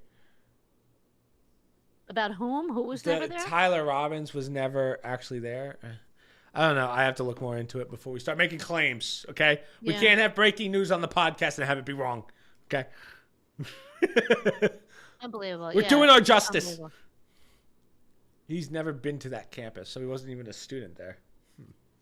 All right, Sprague. Sprague's going down a rabbit hole here. It's always during the podcast. Yeah, he's Canadian. But what do you care? Yeah. Go. Take your hockey pucks. Go up there somewhere. Go play some hockey. Go wait online for medical care. Leave us alone. See, Matt Sprague always throws in the... Basically, his dad's a government liar and knows it's not his son. It's like, okay, everyone's a government liar, apparently. I don't know. I have to look more into it. I'm not saying Matt's wrong, but we'll see. Listen, it's Canada. Isn't that a Commonwealth of the UK? And don't they want digital ID? I was going to. Yeah, that's a good segue. But again, no segues because people have things to say. Oh, sorry. No segueing. I mean, I guess no one's really commenting on that one, but okay. So, we could go right to the digital IDs. So UK just announced. So the reason I brought this one up is because this is the path that we're going down, which is let's let immigrants in to the illegal immigrant or migrants in to the point where, okay, we need some kind of government system. Oh, here you go, digital IDs. So the UK just announced that you cannot have a job in the UK unless you have a digital ID saying that you are a citizen of the UK. We're getting to dangerous territory. I think UK is going to fall before China or any of these other. I mean, given it's already what feels like a failed state. So I don't know. There wasn't much. Yeah. Farage. Yeah. Everybody wants Nigel. Nigel Farage's party. Was it the Reform UK? I hope so. Yeah. Names. But. Well, you saw that protest of 1 million people. All the freaking news articles. How, clearly these people can't even count, let alone do an actual news report. Because to say that was 100,000 people, that was at least I don't know what there was more than 100,000 at that rally or whatever you want to call it. That was like one step below a revolution. So. Well, they keep saying there will be a civil war in the UK. There's going to be a civil war in the UK. I don't know. Hopefully it does not get to that point because civil wars are not pleasant, especially in the Western world. You You don't expect that in countries with democracies. You don't expect that. You really don't. I mean, not to say we haven't had our own civil war, but it's always amazing to me in all these countries, including especially the Western world, they're not listening to their people. And that's a problem. To me, that's not a civil war. That's the masses taking on their government. That's very different. You know, is it a civil war if I'm fighting with illegals in my country? That's not a civil war. A civil war is when you're fighting amongst yourselves, like us, the North versus the South, right? Right. So I think they're trying to make this into half the country believes this. No, they don't. The citizens of this nation, they do not want this. They are tired of, I mean, the free speech is a joke over there now. And it seems as though like they're doubling and tripling down since J.D. Vance was over there and called them out and they all went crazy. And that's exactly what's going on. They are crushing free speech in the UK and they're getting really blatant about it. So I'm happy to see that the people are pushing back. Let's see if this digital ID lasts, because this government, they're a parliamentary democracy. So what happens in Europe, and if any of our listeners, I always love when they yell at each other. I always love it. Well, it's not that. It's they don't have like what we have, where you have an election, you pick one person from one party or the other. Right. What they have is a coalition. So the majority then gets to pick their prime minister. Right. So the majority people in parliament of a particular group. That's why they keep saying Nigel Farage is going to be the next prime minister. Wishful thinking, but as more and more people are turning towards that party and more of the party is joining coalitions with other parties that are conservative, it pushes pressure on the prime minister who exists. If he can't maintain the majority of the parties in parliament, he has to go or he has to do an election. I'm summarizing, but that's basically, it's different than us. So as more and more people, and you see it in your article, more and more people are leaning more towards Nigel Farage's party, and they're making a statement. We don't want this garbage anymore. It's out of control. You know, you could do this digital ID stuff, but if the people don't want it, good luck, you know? They wanted to do this during COVID, if you all remember. And it was it was a slippery slope. That's why I'm saying, the UK gave in. BBC is just an outright propagandist media. Oh, 100%. That's why I try to just grab the articles that are just facts, no opinion. Because I'm with you. I don't need someone's opinion. Right. The elitists of any country, communist or whatever, they are so intent. We got to get people digitized because that's how you can control them. Yeah. Right? So if I have Christopher Catucci, I don't know if you use names, but if I have Christopher digitized. Well, too late now. Sorry. If you have Chris digitized, if I don't like what he's saying, what they're literally doing over there. We don't see you on here as a digital ID. You can't get a job here. That's what's going to end up happening. Or no, you can't access your bank account anymore. Yeah. We decided that you didn't meet the numbers for the credit score. It's always about a credit score, behavioral score. That's how you control people. And that's why as citizens in our country, no freaking way. That's a hill to die on. You're not going to control us in that way. Try doing that over here in America. They tried it with the COVID and that shut down pretty damn fast. So I just don't see Americans complying or, I'm shocked. We'll see what the backlash is over this with the British. Yeah, it'll be interesting. Yeah. So, anything on that, guys? Anything anyone wants to add? Is anyone pro? Is anyone pro IDs? Probably not. I don't think our viewers are ever going to be pro IDs. I think my viewers are too smart. Well, considering we just give them out here without any, here's your license, here's your this, we're finding massive amounts of DMV. Yeah, I was going to say. We're just getting them out. Yeah, we're finding out the statistics on how many people drive without a license. It's so bad. The fact that there's not more, well, they get arrested, so it's not like they don't get arrested, but yeah. I guess speaking of ministers, did you see that Albania is having their first AI minister? Where is it? Yeah. Where is it? It's a woman, right? Fully AI. Now, I don't know. I watched the video of them releasing this thing, and it has to like justify itself, which is hilarious. So it's like I am a machine. I have no reason. I'm not looking for money. I have no emotions. I have no reason, right? And her job, AI minister, is to basically stop corruption. So she watches for any. The way it sounds like they're doing it, and I don't know how you would really be able to do this, is they basically have everything like their FBI and CIA tied into this AI that is going to check any fraudulent finances, anything like, why did this guy pay $500 for a bolt, right? Yeah. Stuff like that. The problem is now you have an AI deep rooted in a government system. Yeah. So, Mom, it's the start. It's the start of the what's it called when machines take over?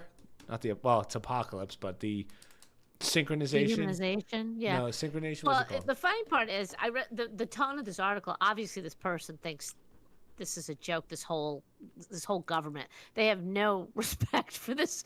The guy who seems they're implying or alleging that I'm just he's surprised. Stolen every election in Rama. Yeah. But look at her. They have her in traditional dress, right? Nobody dresses like that in Albania unless you're celebrating Heritage Day. So this guy puts her in this, they design her to have this outfit on to make her look like some traditional Albanian. And then turns out she's an AI individual. And the article is funny. He's like, trying to make her just like the rest of his cabinet, which is basically a joke. I'm paraphrasing, but that's what he says. I'm just surprised that Albania has the finances to run this AI supercomputer. Yeah. Yeah, are they just their taxes went up by 1,000% to run this lady? But hey, she could be my moderator on the debate show if it doesn't work out. That's true. But it's just on a serious note. It is very weird. For like the last year, maybe 2 years now on the podcast, we were talking about, man, how fast is this going to happen? We're all okay. As of 2 days ago, whenever this was, we now have an AI running government. One of the governments. She doesn't run government, but she's takes a major point. Well, now it just goes up from here. Now it just keeps moving up. We just see how she does until we're gonna have our first AI president. We're getting there. That singularity's coming. So. Well, it's an interesting thought. If in fact, which we don't, it's not necessarily true, but if in fact you could develop an entity that is purely unbiased, strictly goes by law, imagine an AI judge. Here's the law, here's the crime, here are the facts. You're guilty. This is your judgment, and either we have cashless bill, we don't, and you're let go. Imagine that. There's no bias. In theory, there's literally no bias. So it's a magistrate that's not a human being that brings bias to the table. So as much as I want to say, that's not good, I want to judge, but to me, that's what a judge is supposed to be. Impartial, no bias, goes strictly by the laws that exist, right? Right. And the punishment strictly by what they're allowed to do based on the ramifications. Where we have a difference for better and for worse is when judges say things like, all right, I'm going to release you even though you just murdered somebody, which, believe it or not, we know that's been happening. Imagine AI that would say, I can't do that. I'm not programmed, or the laws does not say that. So I don't know. It's a debate worth having. Maybe there are some jobs that are designed purely for AI because there's no bias. Right. They're not supposed to be. If we could do that, it's an interesting thought, right? Yeah. We're getting there, though. We're getting there. All right. Let's do, I don't know if anyone has anything to say on the AI. I doubt it, but I think the big one this week, Hexit surprise gathering of top military. You and I talked about this before. Yeah. Is this, okay, there's two ways of looking at this. And, Laffy, I know you're going to want to talk about this one because I know I'm sure your family has talked about this a bit. Is this us preparing for war, Mom? Or is this, let's get rid of all the shitty generals and high-ranking members that we don't need anymore? Is this a cracking down, or is this a let's prepare? I think I'm going to say it's both, and I'll tell you why. We did talk about this. So on September 30th, so that's next Tuesday, our government will shut down for all major services. They just keep the emergency stuff if we don't have a budget. So in anticipation of a possible government shutdown, I think all the divisions, as I told you, Trump has already said, start looking for ways to do reductions in force. So, in other words, I believe in a smaller government. I think it's a behemoth and it's costing us a fortune. And now we know we're just getting ripped off as taxpayers. Yeah. Nobody's watching where our money goes. It's ridiculous. So, having said that, I think that this is one way to take advantage of a bad situation and start scaling down, right? So no more of this game playing. And I think the Department of War is another group, a huge suck of our tax dollars, by the way. The budget for the War Department is huge, okay? Not to say it isn't worth it if they're doing their job, but I think that this is an opportunity for them to bring the main guys in and say, listen, get on board with the program or get out of the program, right? We're now the Department of War. Our business is war, winning wars, waging wars, defense and whatever.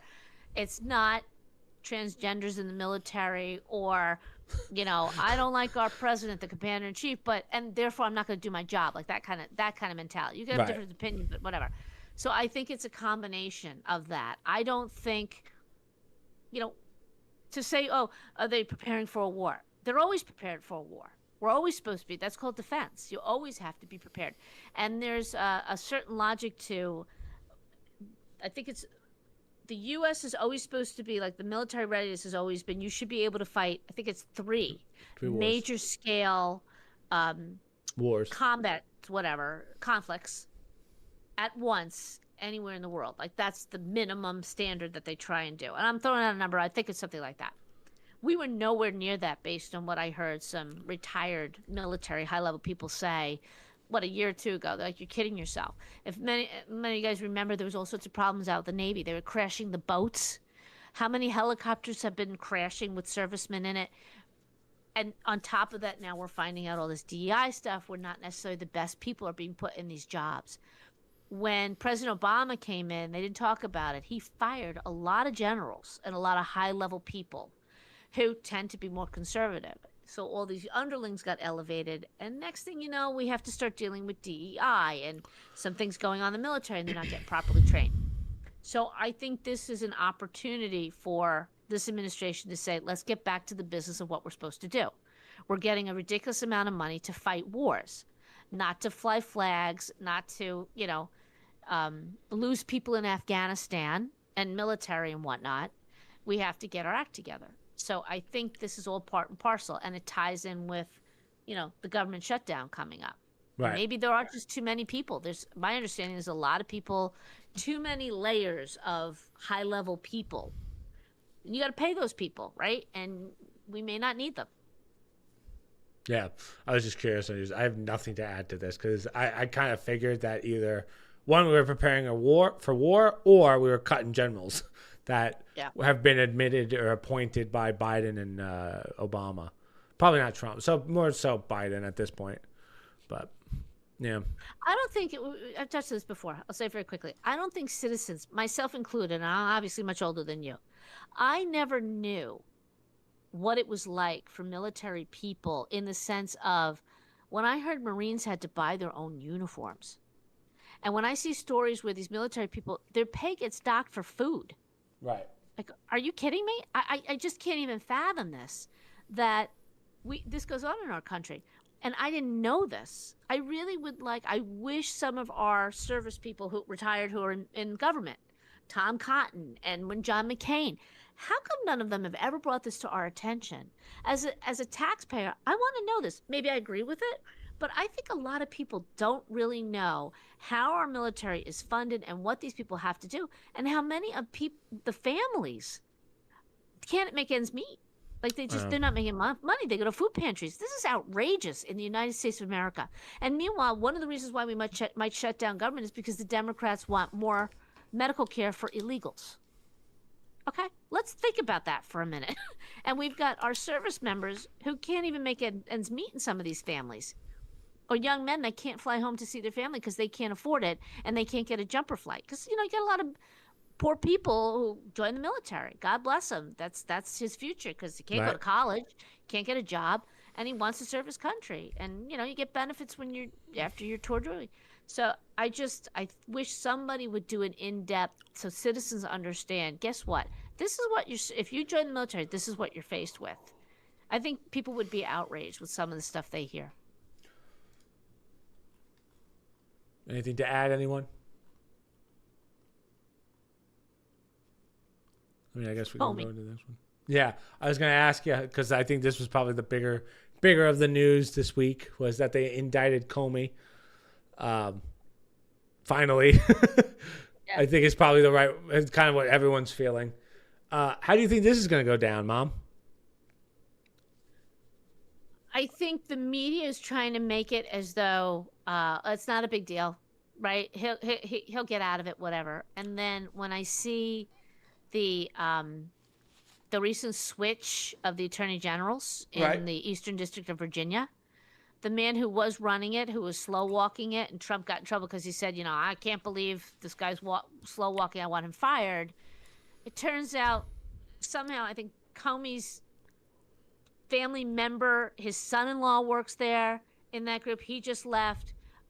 Someone's godfather related to the guy who was running. Yeah, it's like a whole. I saw Tim Dillon. Tim Dillon talked about it on his podcast. Like they're all related. Like someone's married to someone. Right, and it was a case of, well, they didn't have enough. We don't have enough evidence, and now they bring this other woman in, and now all of a sudden he's getting indicted. And I do think there is evidence. The question is, I'm not sure, where will they take this up? If it's in D.C., won't matter what the evidence is. They'll slap him on the wrist, and he'll take a walk.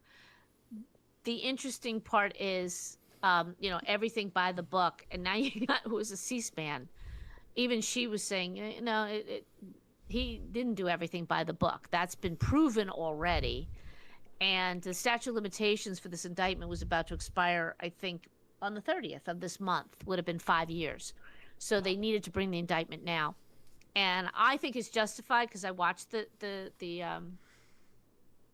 tapes when he testified based on what we know now.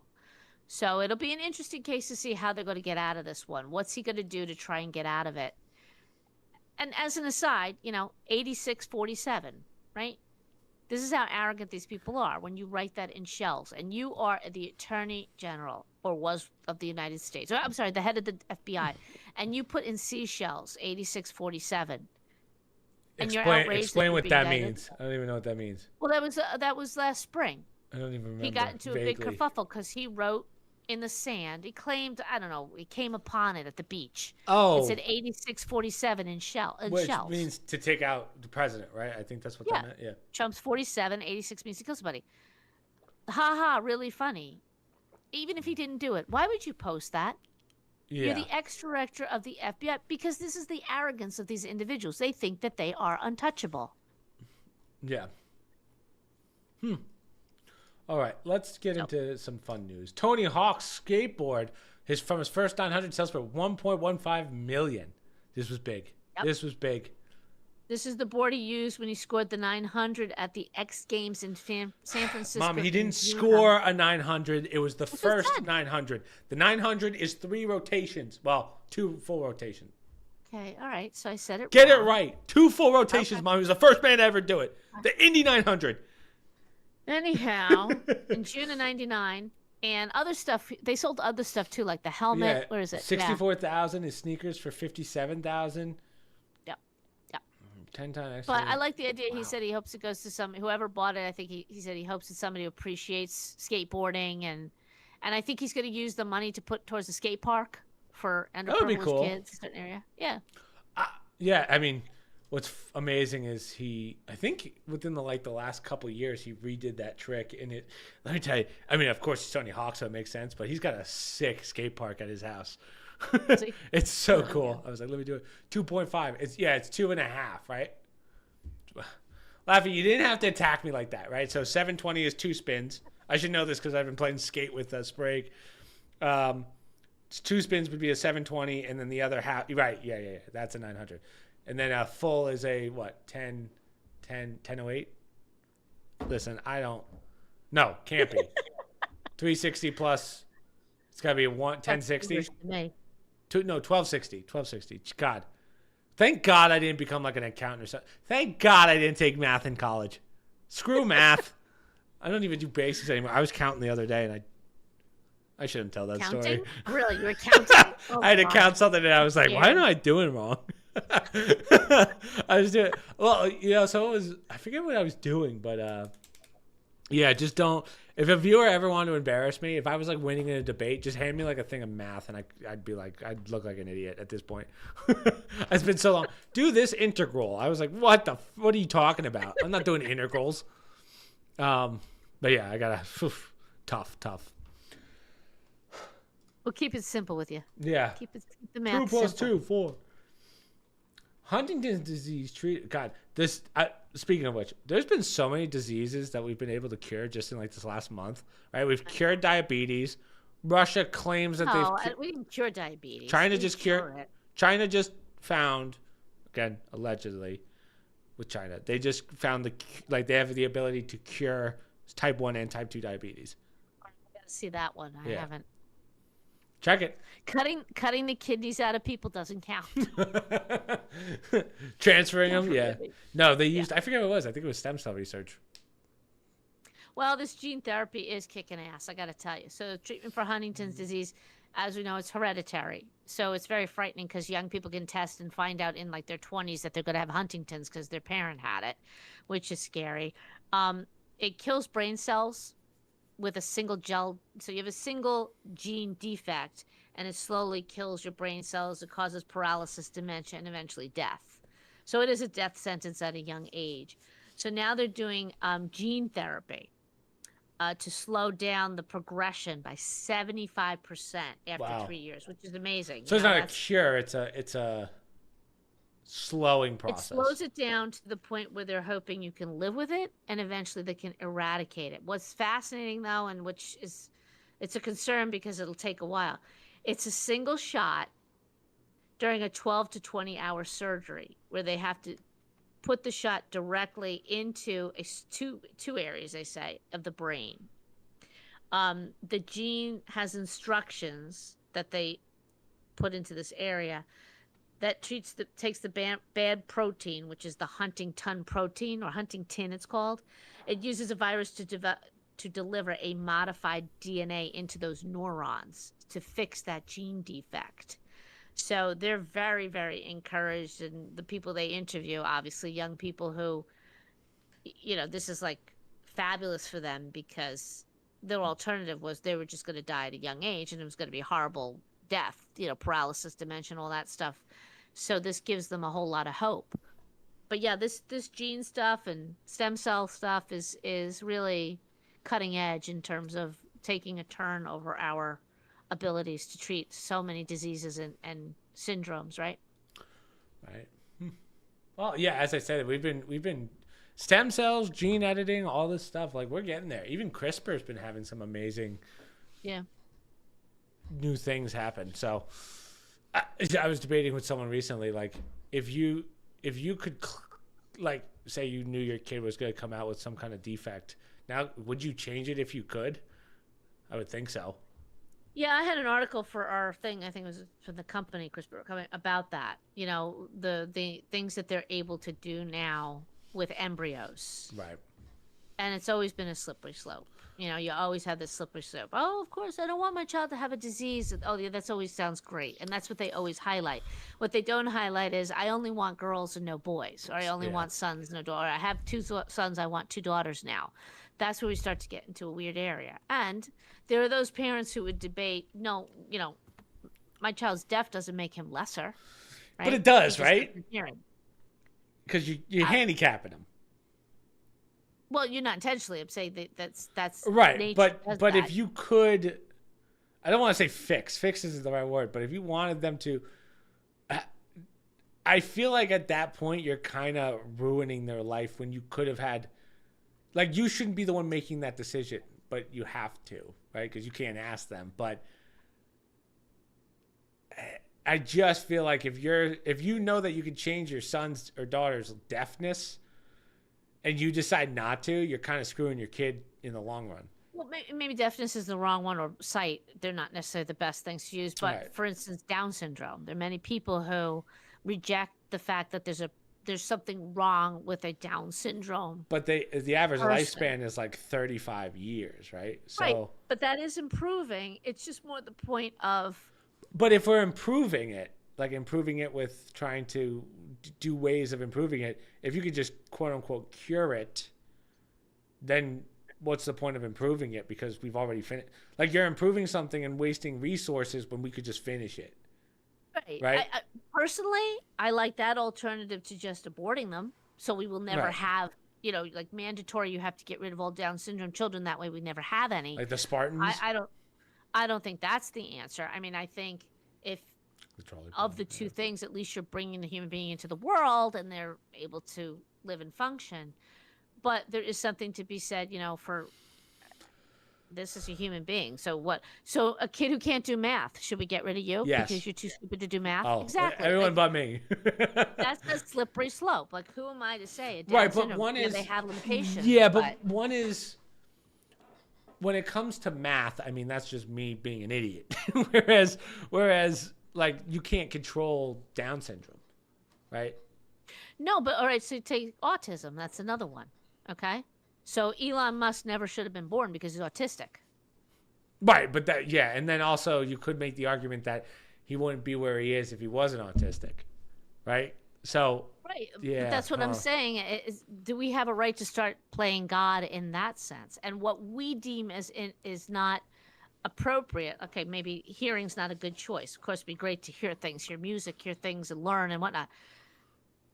Other aspects, like to be autistic has always been a stigma, but now we're finding, especially parents who are with functioning autistic children, like high functioning, not those who can't communicate. That's why you were pumping the Tylenol on yourself when you were having me. Yeah, that's why I took all that Tylenol. That's why I could you, ma. All that acetaminophen. That's why you can't do math. I should have taken more, and you'd be I'd be in Harvard. In Harvard right now. You'd be autistic in Harvard. But that's my point. It's like what we deem as being a negative, now people are looking at it differently, saying, you know what, autistic people, they just look at things differently. Doesn't mean the high functioning ones are lesser. They just have a different way of looking at stuff mentally. Their brain works differently. Right. Anyhow, I just get a little bit concerned when we start manipulating genes and whatnot. Like they have ones where, well, wouldn't you want your child to be smarter, right? If we took the brain gene or whatever, we upped it, amped it. There's some parents that are trying to manipulate the genes to get the smartest, quote unquote, smartest embryo out of all of them. Okay. Gotcha. Yeah. I really wonder what side effects and downsides we will find from these gene therapy techniques in 20 years. Good point. But also, the gene, like it's going to come undone? like that's got to be something from a horror movie. When the genes come undone when you're in your mid-20s and you turn old or something. How horrible would that movie be, Mom? Here's a movie. This guy meets the woman of his dreams, right? Woman of his dreams, and then time goes on, and then the joke is, or the premise is, his genes become undone, and he becomes Down syndrome. Oh, gosh. Then he has to convince her. And then the finale is she loves him for him, but no, or she leaves him. That'd be a crazy movie.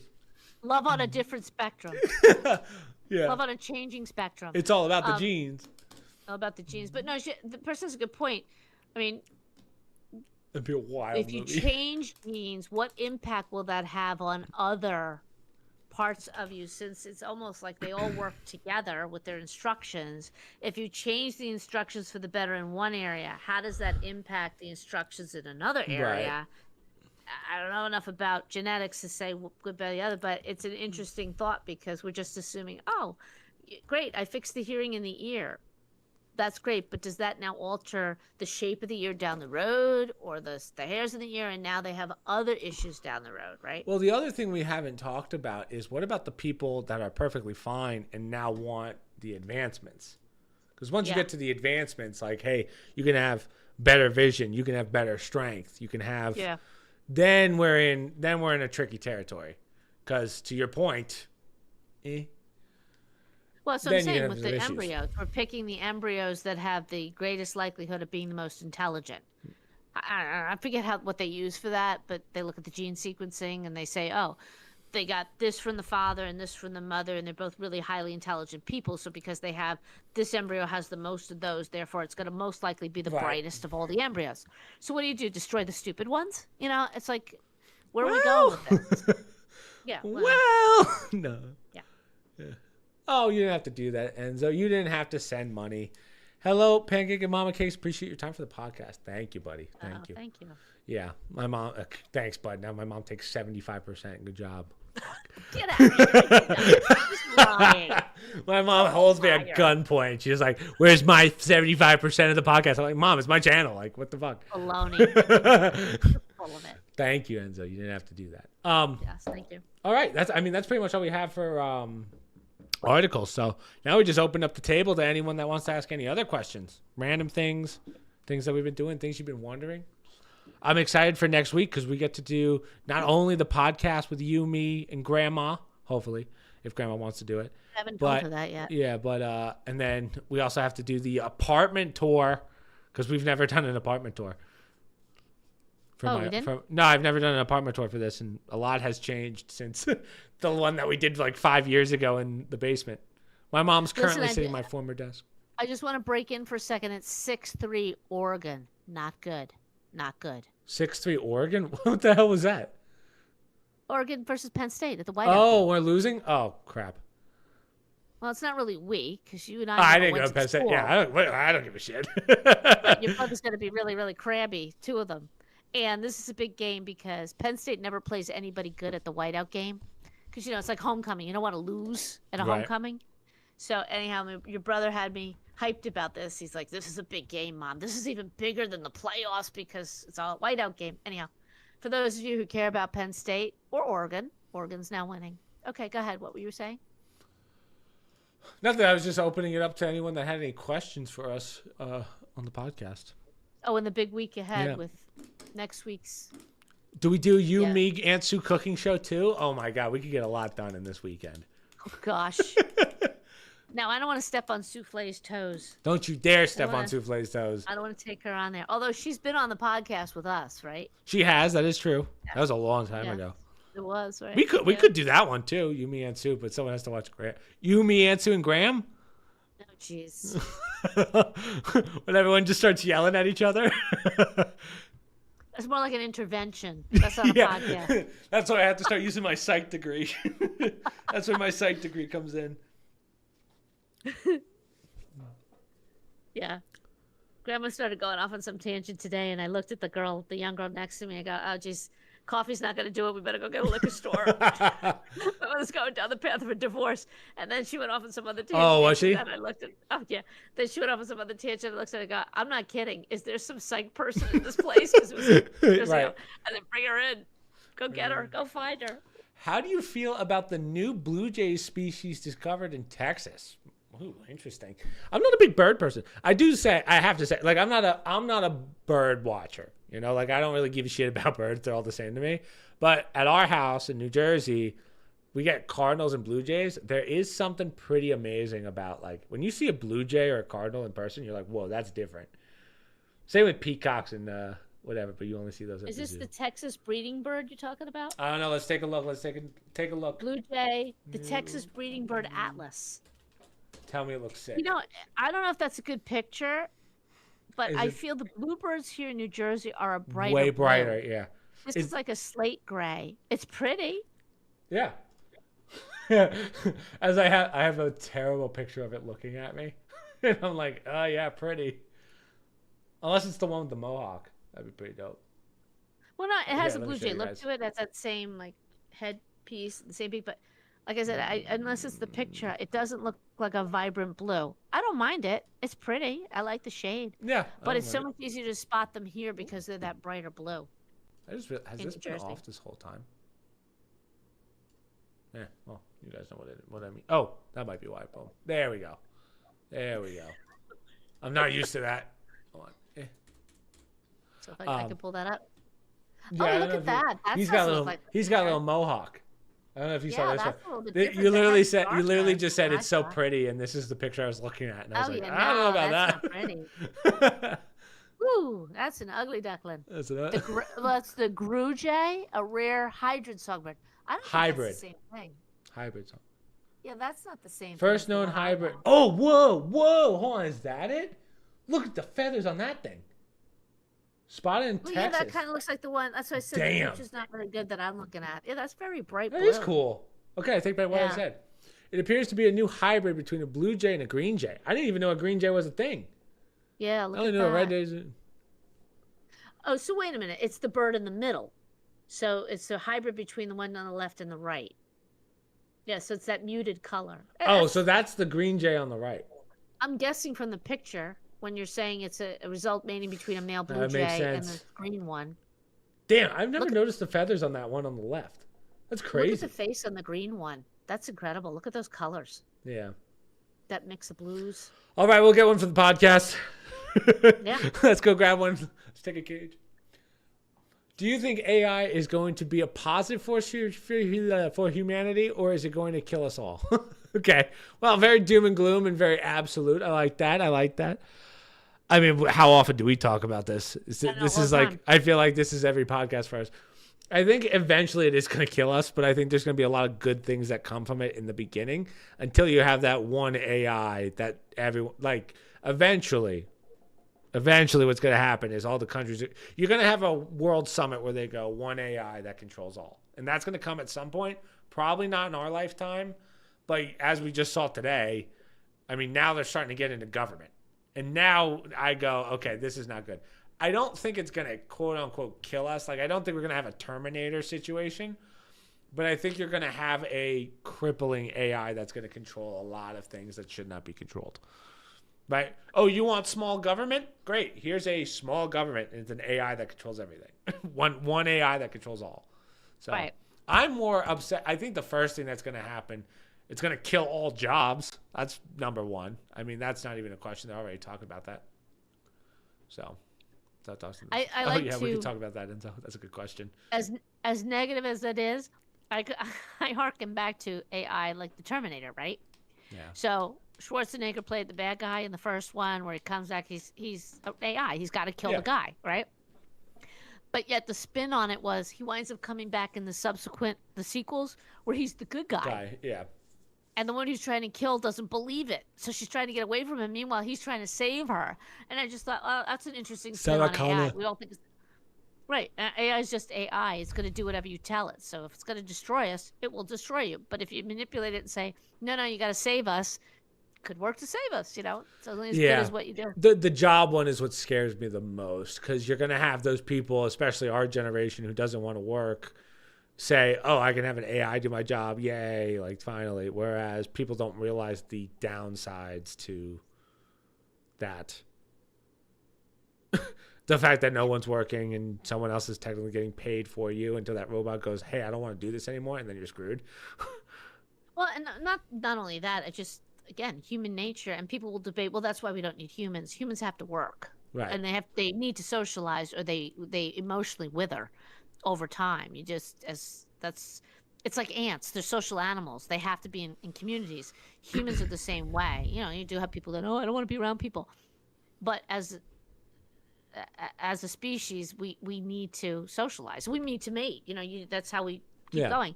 And when you create an environment where you don't need to get up, everyone thinks, oh, great, I have to go to work. You're speaking my language. You're speaking my language, Mom. What kind of human beings are we if we just sit in a chair all day, right? Eat and sleep. There's no real point where machines do everything for us. There's no quality of life, or there's no meaning of life, right? True. Hey, this is a good question. Can Mama Cakes go into the background story behind those maps she has? My mom's severely autistic. Yeah. My mom has a thing for maps. Go ahead. Yeah, you can tell them. I mean, it's not anything crazy. Yeah, those are my maps of locations that they're probably going to zoom in and try and find us. But yeah, good luck. We're looking for our next home, right? Now that we're semi-retired and we finally got Chris out of the house. Yeah. Chris left, so we got the maps. Yeah, we're out of here. The second was crazy is that my whole life they talked about moving. The second I moved out, they're like, it's time to go. Yeah. It's pretty sad when I hear my mother's 93-year-old boyfriend on the phone say, "You've been talking about them leaving for 20 years now." That is funny. God, You right. can't deny that that's not true. I know. So yeah, finally we got maps out. And we're trying to find a brand new place. So I put them up there because when you go online and I have no clue some of these places. I try to figure out where they are. So I jump over to the wall and I look them up to see. And I'm somebody, Chris could probably tell you, I'm very visual. I'm not good with the tiny maps. I need to see it in the overall picture. And then I can zoom in. Yeah. That's why I have a problem with Waze and stuff. Like I need to see the whole area. And I'm kind of old school, like your grandmother. She loves maps. She pulls it out, opens up at the kitchen table. In the car, she's got to see where she is. Yeah, that's I'm G not unit. that bad, but I do like to know the overall picture. So I see houses all the time, and I don't know where they are in location. So having the maps, and believe it or not, it's not a very good representation, but these maps over here are actually two states that are together. Even though one's flapping in the wind. But I spent one day like cutting it, trying to line up the highways to make sure I had the two states together. Didn't work that well, but it's close enough. I get the gist. If you can guess the two those states. are my maps. Could they guess the two states just based on the picture? One day we'll podcast and those won't be there anymore and you'll know we found a house. Yeah, really. Well, as I said, I think it's going to be really cool when you guys move out and we can do a full tour of the house. Go through memory lane with Kenny and Mike because we're going to be the ones moving everything. So then you guys can see the full house and not just see the helicopter pad, see the pools, see all that stuff. Right. Dad's 24-car garage. Laffy said, "Get out of New Jersey. We've been trying for 20 years." I've been trying even longer. I wanted out of here for a while ago, but the kids were in school and father was working, and then when he was remote, I'm like, "Can we go now?" No. Yeah. Wait till the kids go. Okay, fine. So. Yeah, and now Dad's worked for home for like 15 years, so it's like, oh yeah, why didn't we move? But, well, finally Mike was out. I think once Mike was done. Yeah, that makes sense. That's what really kind of motivated us to say, all right, now it's time to really go. And then Grandma came. And then Grandma came. Then Grandma broke her. Then Grandma broke her ankle, her shoulder, her arm, wrist. Yeah, poor thing. Yeah. All in the span of like 9 months. Well, she's funny today. She's telling these people how her husband's retiring and they're going to downsize. And I looked at the girl. Little does she know we're looking at houses that are even bigger than the one we're currently in, because we've been not because we're gluttons, but because we've been living in basically a shoebox. For 32 years. Our first house we were going to move out of after 5. Yeah. And managed to trip over each other. Mom, stop being modest. Tell them about the landing strip that we have in the backyard, the full basketball court, the soccer field, the football field. Yeah. Any other questions, guys? Again, we can answer questions like crazy. I like answering questions. I don't do enough Q&As. Given usually, well, yeah, it's funny. I actually don't get that many questions during when I do my live streams. It's usually just people yelling at me or telling me, "What are you doing? You suck." Oh, nice. Isn't that lovely? That's my life. You send them to me. I will talk to them. Yeah, the Indian guy on Kake that was telling me, "I will find your family." I was like, "I've never met you, dude." Yeah, that's the internet for you. With the Drew Scanlon situation going on, how do you feel about persons' right to pop culture and memes? Do you think they are owned? Do you think they are owed the profits? Jeez, I don't even know what this is. Hold the phone. Drew Scanlon. Whoa. Oh, the blinking guy meme. That's his name? I never knew that. 4 hours ago. Scanlon? Oh, Drew Scanlon, blinking guy. Internet guy, blinking guy is trading his meme fame for miles this weekend. He will ride 102 miles across the Bay Area to raise funds for sclerosis research. Jeez. Says nearly 10-year cycling missions has raised more than $250,000 for the disease. Despite having one of the most famous faces, he's not recognized on the street. His fame comes from... Okay, but what's the controversy? Yeah. Should he be allowed to monetize his memes? Is that the question?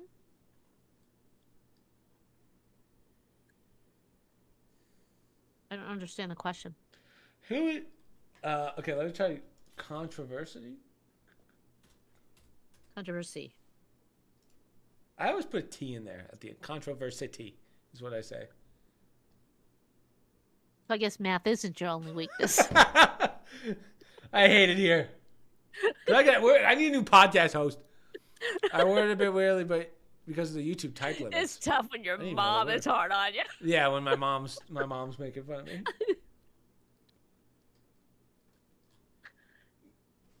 So okay, first off, I didn't even realize that there was a limit to how much you could text on YouTube. I feel like I've gotten some long ones. With the Drew Scanlon situation going on, how do you feel about the person's right to pop culture and memes? Do you think that they're? Can you? I mean, if it's something you made, I mean, you can't. Of course, you can profit off of it, but there's just some people. Like he's not really profiting off of the meme. He's profiting from doing his.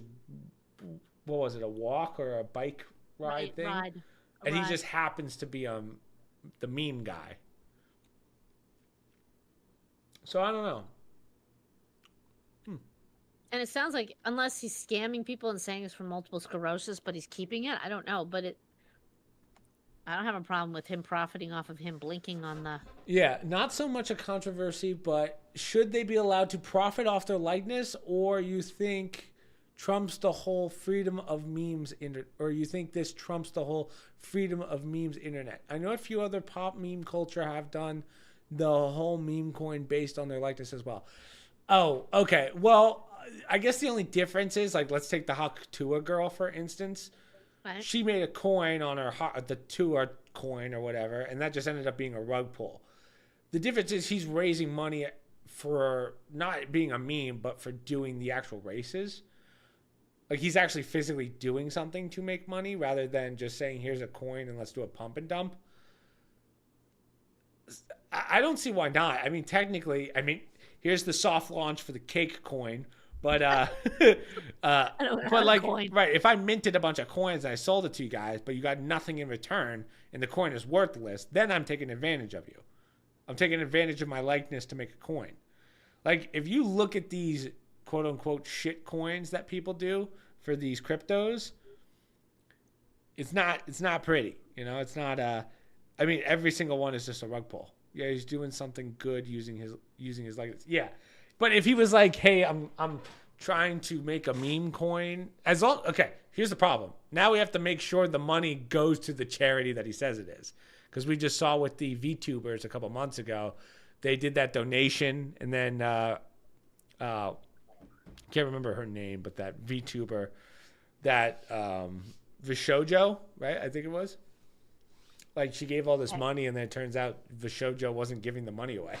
So you have to, that's really the only, technically a meme coin works if people are actually making money. But the second the rug pull happens and no one's making money anymore, it's like, oh, well, okay. It's not even about that, though. I mean, he's known for being the blinking guy. It's no different than a comedian or anybody else who now wants to raise money off of their name for a good cause. Right.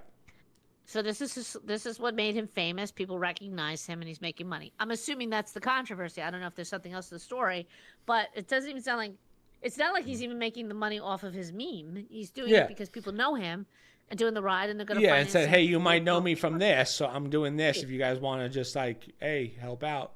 So, I mean, I don't think there's anything different than anybody else with any sort of skill and actress to do it. If that, what's the name of that kid? The one that's the black kid that stabbed that white kid. If the parents can make a GoFundMe and make money that way, I think this guy can use the likeness of his image. Yeah, and it's just a regular, like, what do you call those things? Fundraiser. Yeah, it's just a fundraiser. Miles for money. You pledge money, I assume, or you send him money as he's doing these miles. I don't have a problem with that. Yeah. This is in the story. Yeah. That's how he got his fame, from doing blinks. Okay, whatever. I mean, it's a classic meme. It's still alive to this day. Good question. Any other questions?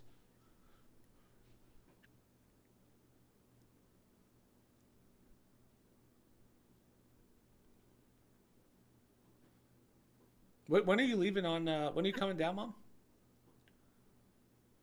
On, what is it, next Saturday. Oh, is the target.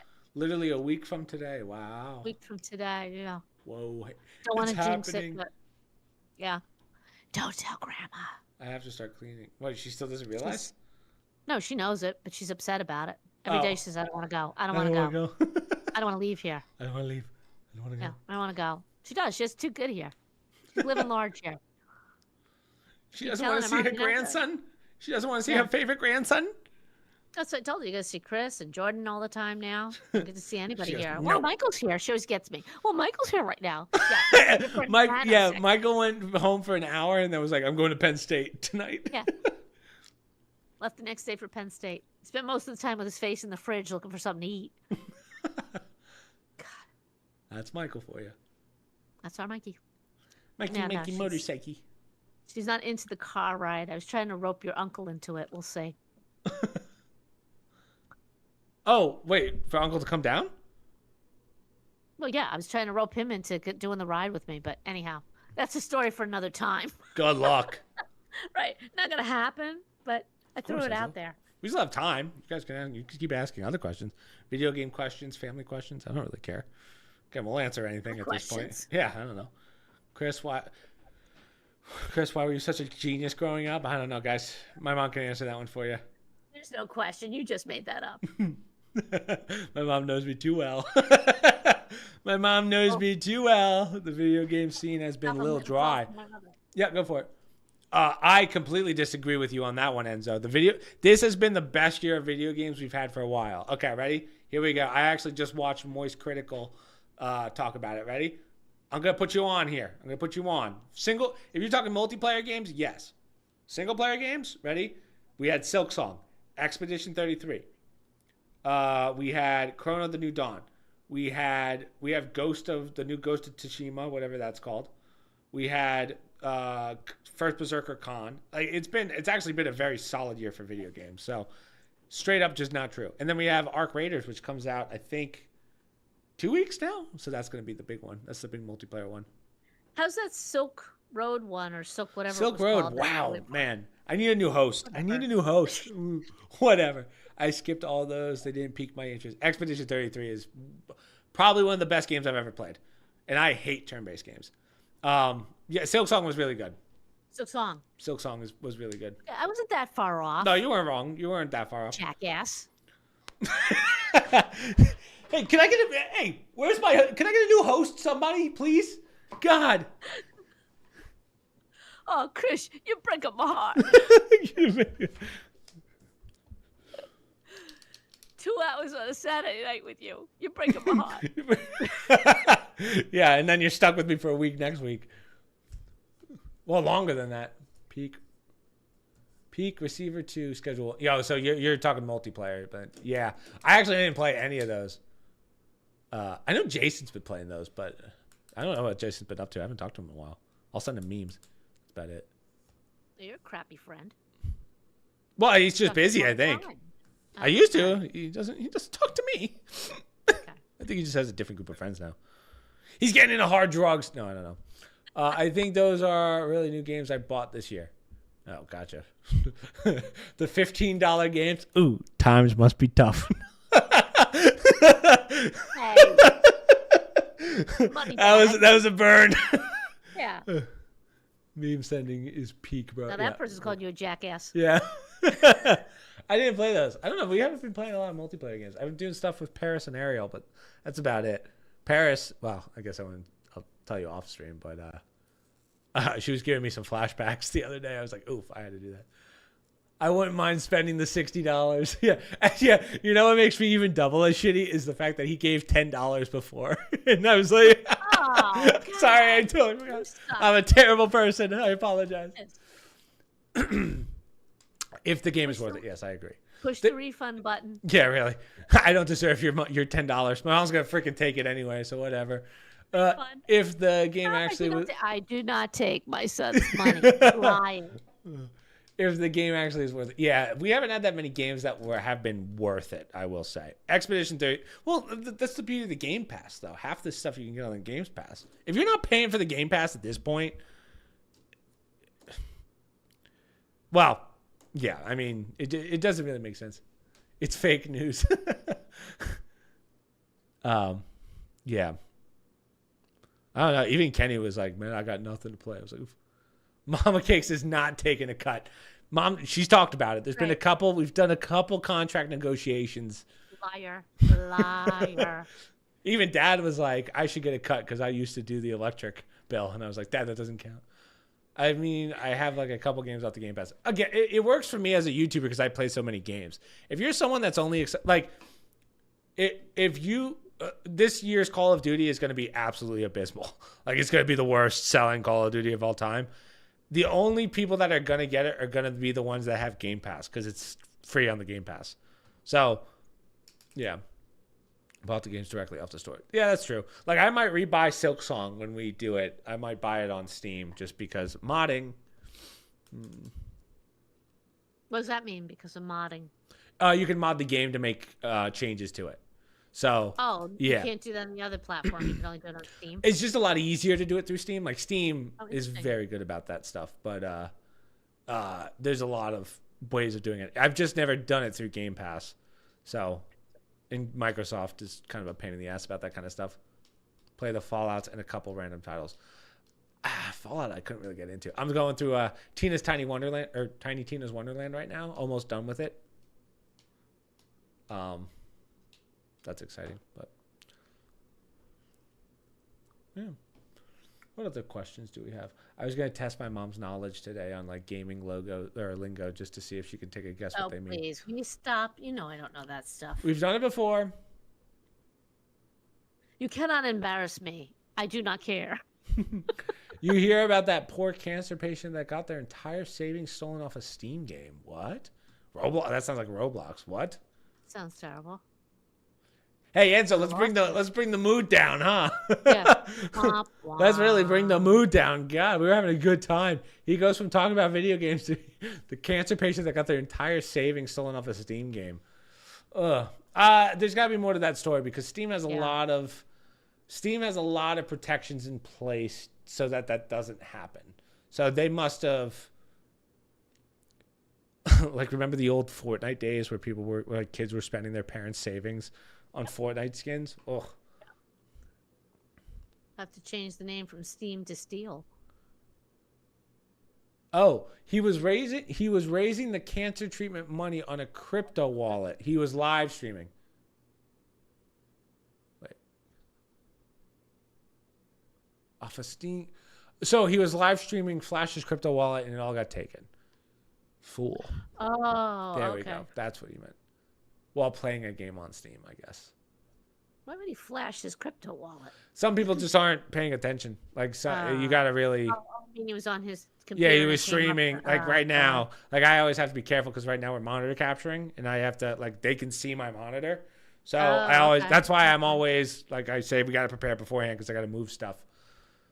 Gotcha. And apparently it's super sophisticated. Yeah, Steam wallet. Yeah. Someone in the chat managed to talk him into buying a game on Steam, and apparently it was super sophisticated. Wow, really? I'll definitely look into that because I want to see. That might just, no offense to the patient, but that might have just been stupidity on the streamer's part. But say ignorance. Ignorance. They were ignorant of what it can and cannot do with the information. Yeah, like if a viewer is telling you to buy something, it's probably not a good idea. Like I wouldn't do it. If one of my viewers was like, "Hey, buy this thing for $1,000," I'm not gonna do it. Well, I thought something flashed and they stole the information. I thought that's what right, but basically, no. So if I were to guess, he had his Steam up, right? His Steam store, right? Went to go hit purchase, and then he was probably transferring money from crypto to, and then they saw it. Gotcha. So the guy didn't care about the game itself. He knew the guy was going to flash his crypto wallet. Oh, jeez. Yeah. Well, if you could prove that, you might be able to get the money back. No, it was the game. Okay. Okay. Now my interest is piqued. I gotta look this up. Cancer patient loses. Yeah, I've never heard anything about I gotta see this. Cancer patient loses money on a Steam game. Okay.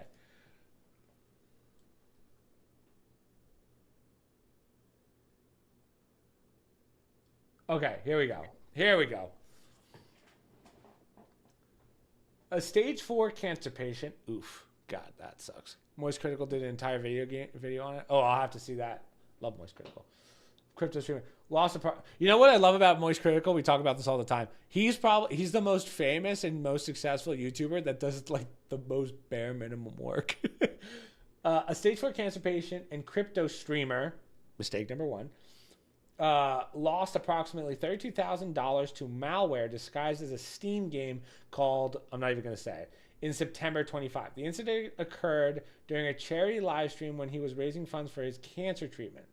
Prompted by a viewer to download and play Blockbuster, which at one point appeared to be a legitimate 2D platformer. Yeah. It had a the crypto game drainer received, component. The game received a malicious update that contained drainware designed to steal cryptocurrency and other sensitive information from users' computers. The malware operated silently in the background. Crypto wallet drained during a live stream September 21st. Wow, that was 6 days ago.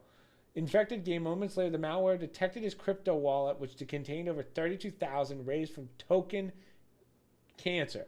Okay, so he made his own. Okay. Wow, that's crazy. Hold on, I gotta check something real fast. Let's see. Is that game still on Steam or did it?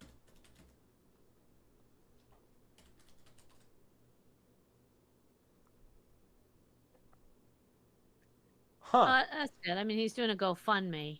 Yeah. It has a happy ending. Okay, good. I'm glad it has a happy ending, but that's still crazy. I'm surprised Steam even allowed that. Like usually they wouldn't even allow you to have a game on there that could do it. Crypto influencer Alex Becker said that he sent this individual $32,500 to a safe wallet. Yep.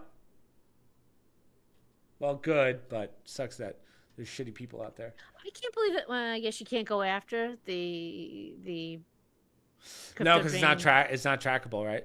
The actual app itself probably. Like Steam doesn't have it anymore, I don't think, unless it's a different game, but we'll see. The price of it skyrocketed when he got his money back from more donations to other outlets, but the thief managed to still get away with the money, but he's getting blasted. No, crypto is hard to track back, yeah.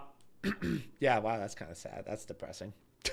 Reportedly, these people were explicitly targeted after being identified over Twitter for managing significant cryptocurrency amounts and were presumably sent invitations to try out the game. Right. So that's why you got to be careful with these.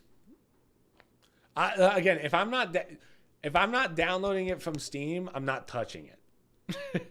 But I would be surprised that he actually got it on Steam unless...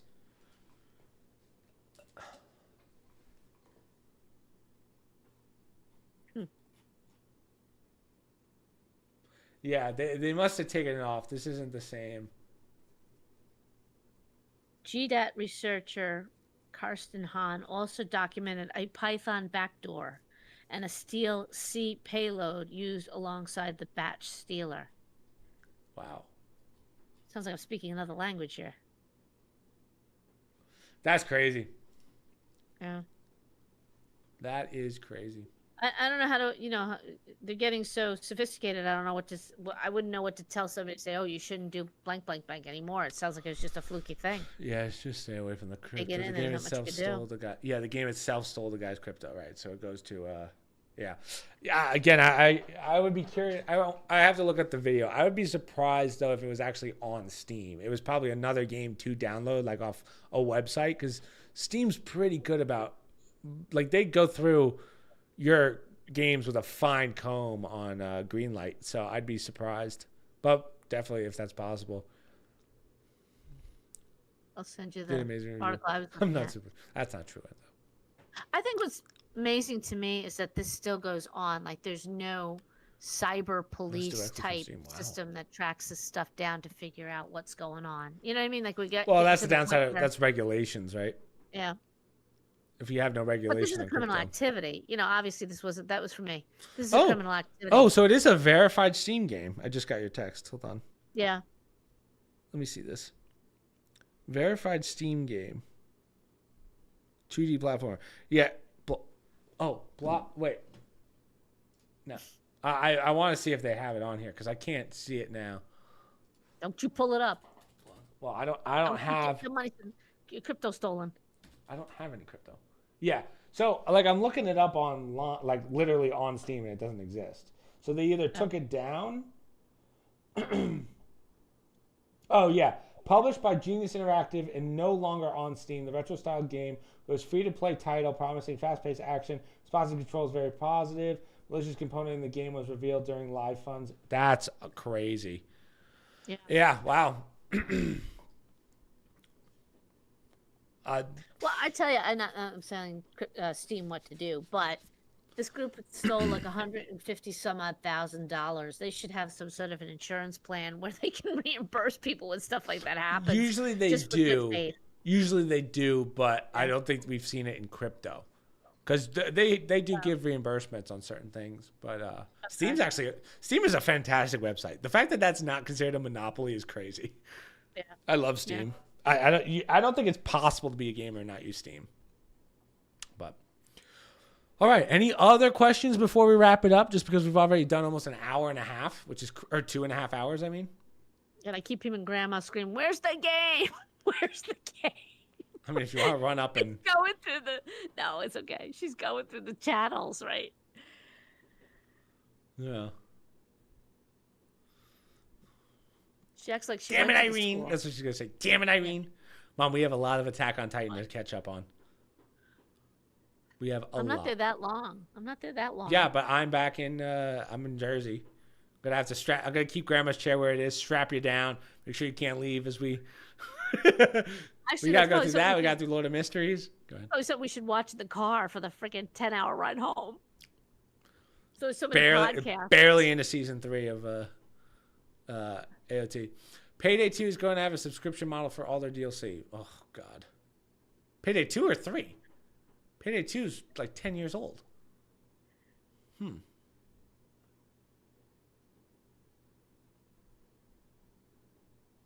don't remember. I don't know. I will say, side note, I'm getting tired of all these subscriptions. The amount of things, like, I like, that's what I'm saying. Oh, Payday 2, that's crazy. What was I saying? So, subscription models, like, obviously, if you're getting something for it. So, for instance, Xbox Game Pass, that makes sense. Because I can get $1,000 worth of games for $120 a year. I'm only winning in that sense. Whereas looking at, I think I told you this, but they did the finances on how much it would cost you subscription-wise to watch every NFL game. It's like $152 in subscriptions. Different subscriptions, not one subscription, different subscriptions. So you need Peacock. No. You'd have to buy a Peacock one. You'd have to buy an ESPN one. You'd have to buy a. So, right. I mean, it's crazy. Out of the blue the other day, I was checking my emails and I got all these messages from all the sites. Now, I'm not doing gaming. I'm talking about the TV. They're all raising their prices. One right after the other. Apple's now going to cost you. Max is going to cost you. Hulu, blah, blah, blah, blah. And then they wonder why pirating is going through the roof right now. Well, I'm like, did FCC all of a sudden give them a green light to say, hey, up your prices? I don't know. But I'm like, well, trying to be competitive. The other. Yeah, it makes no sense. And now I'm back to I'm spending so much more money on top of everything else. Well, because they know they've killed cable. Like, cable's useless now. So they're like, okay, so now we can, Or what's going to end up happening is you're going to see this swing where all the subscriptions go up and then cable lowers their price and everyone goes back to cable and then it just goes back and forth, the pendulum effect. There's still only certain new releases you can only see on Netflix. Which is so dumb. Whatever, that's why I get stuck sticking with it. But yeah, it's getting tedious now. It's really getting expensive when I start adding it up. I don't want to look. I'm like, how much am I spending every month on all this stuff? I just keep paying it. But I'm like, this is crazy. Yeah. Add to that Spotify. We do that. And the only subscription I pay for is my gym and my Game Pass. I think that's it. Gym and Game Pass and my Restream. That's it. So that we can stream to multiple platforms, which I write off as a business expense anyway. Yeah. Gotta love those write-offs. Yeah. So, all right, guys. I guess we can wrap it up there. There's not much else that we have. It was a solid 2.5 hours. We got through a lot, Mom. We got through a lot. Yes, we did. Next week we have the in-person podcast. We haven't done an in-person podcast in a while. Not since the Ben and Jerry's incident, which I still laugh at every time. It's not live, though. No, that was not live. It's good. We'll see who wants to do that one. You, me, Graham, Aunt Sue. I don't know. Yeah, we'll figure it out. We'll figure it out. I might ask you to bring your Yeti just in case. Just in case we need the extra. I'm going to ask you to remind me because of all the shit that I have to remember. Oh, Yeti's actually, on list. top of that, I do have, we can use the chest mics that I have for the souffle.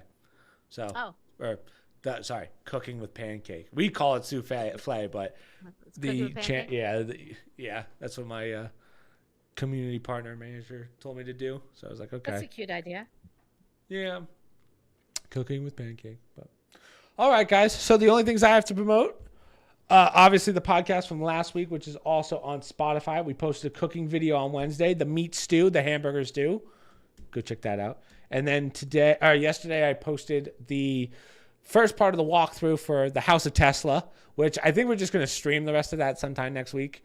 Do a puzzle together. And then Speedrun came out today on Ebola 2. And then apartment tour when you come. We'll have to do the apartment tour next week. So I'll be out. I don't know when. Oh, we'll see you, Larissa. I'm surprised. No questions from you, Larissa. What was I saying? So hopefully this week will be on a normal schedule. I don't think I have too much coming up. Jordan asked me to go do something tomorrow with her, so I might do that with Jordan. So I don't think I'll do much recording, but we'll see. We'll see. So yeah. Other than that, social media, promo codes, stream links, Discord down below, and hopefully we will see you guys. Well, I'll see you guys tomorrow or Monday, and yeah, that's pretty much it. So we'll see you guys. Bye.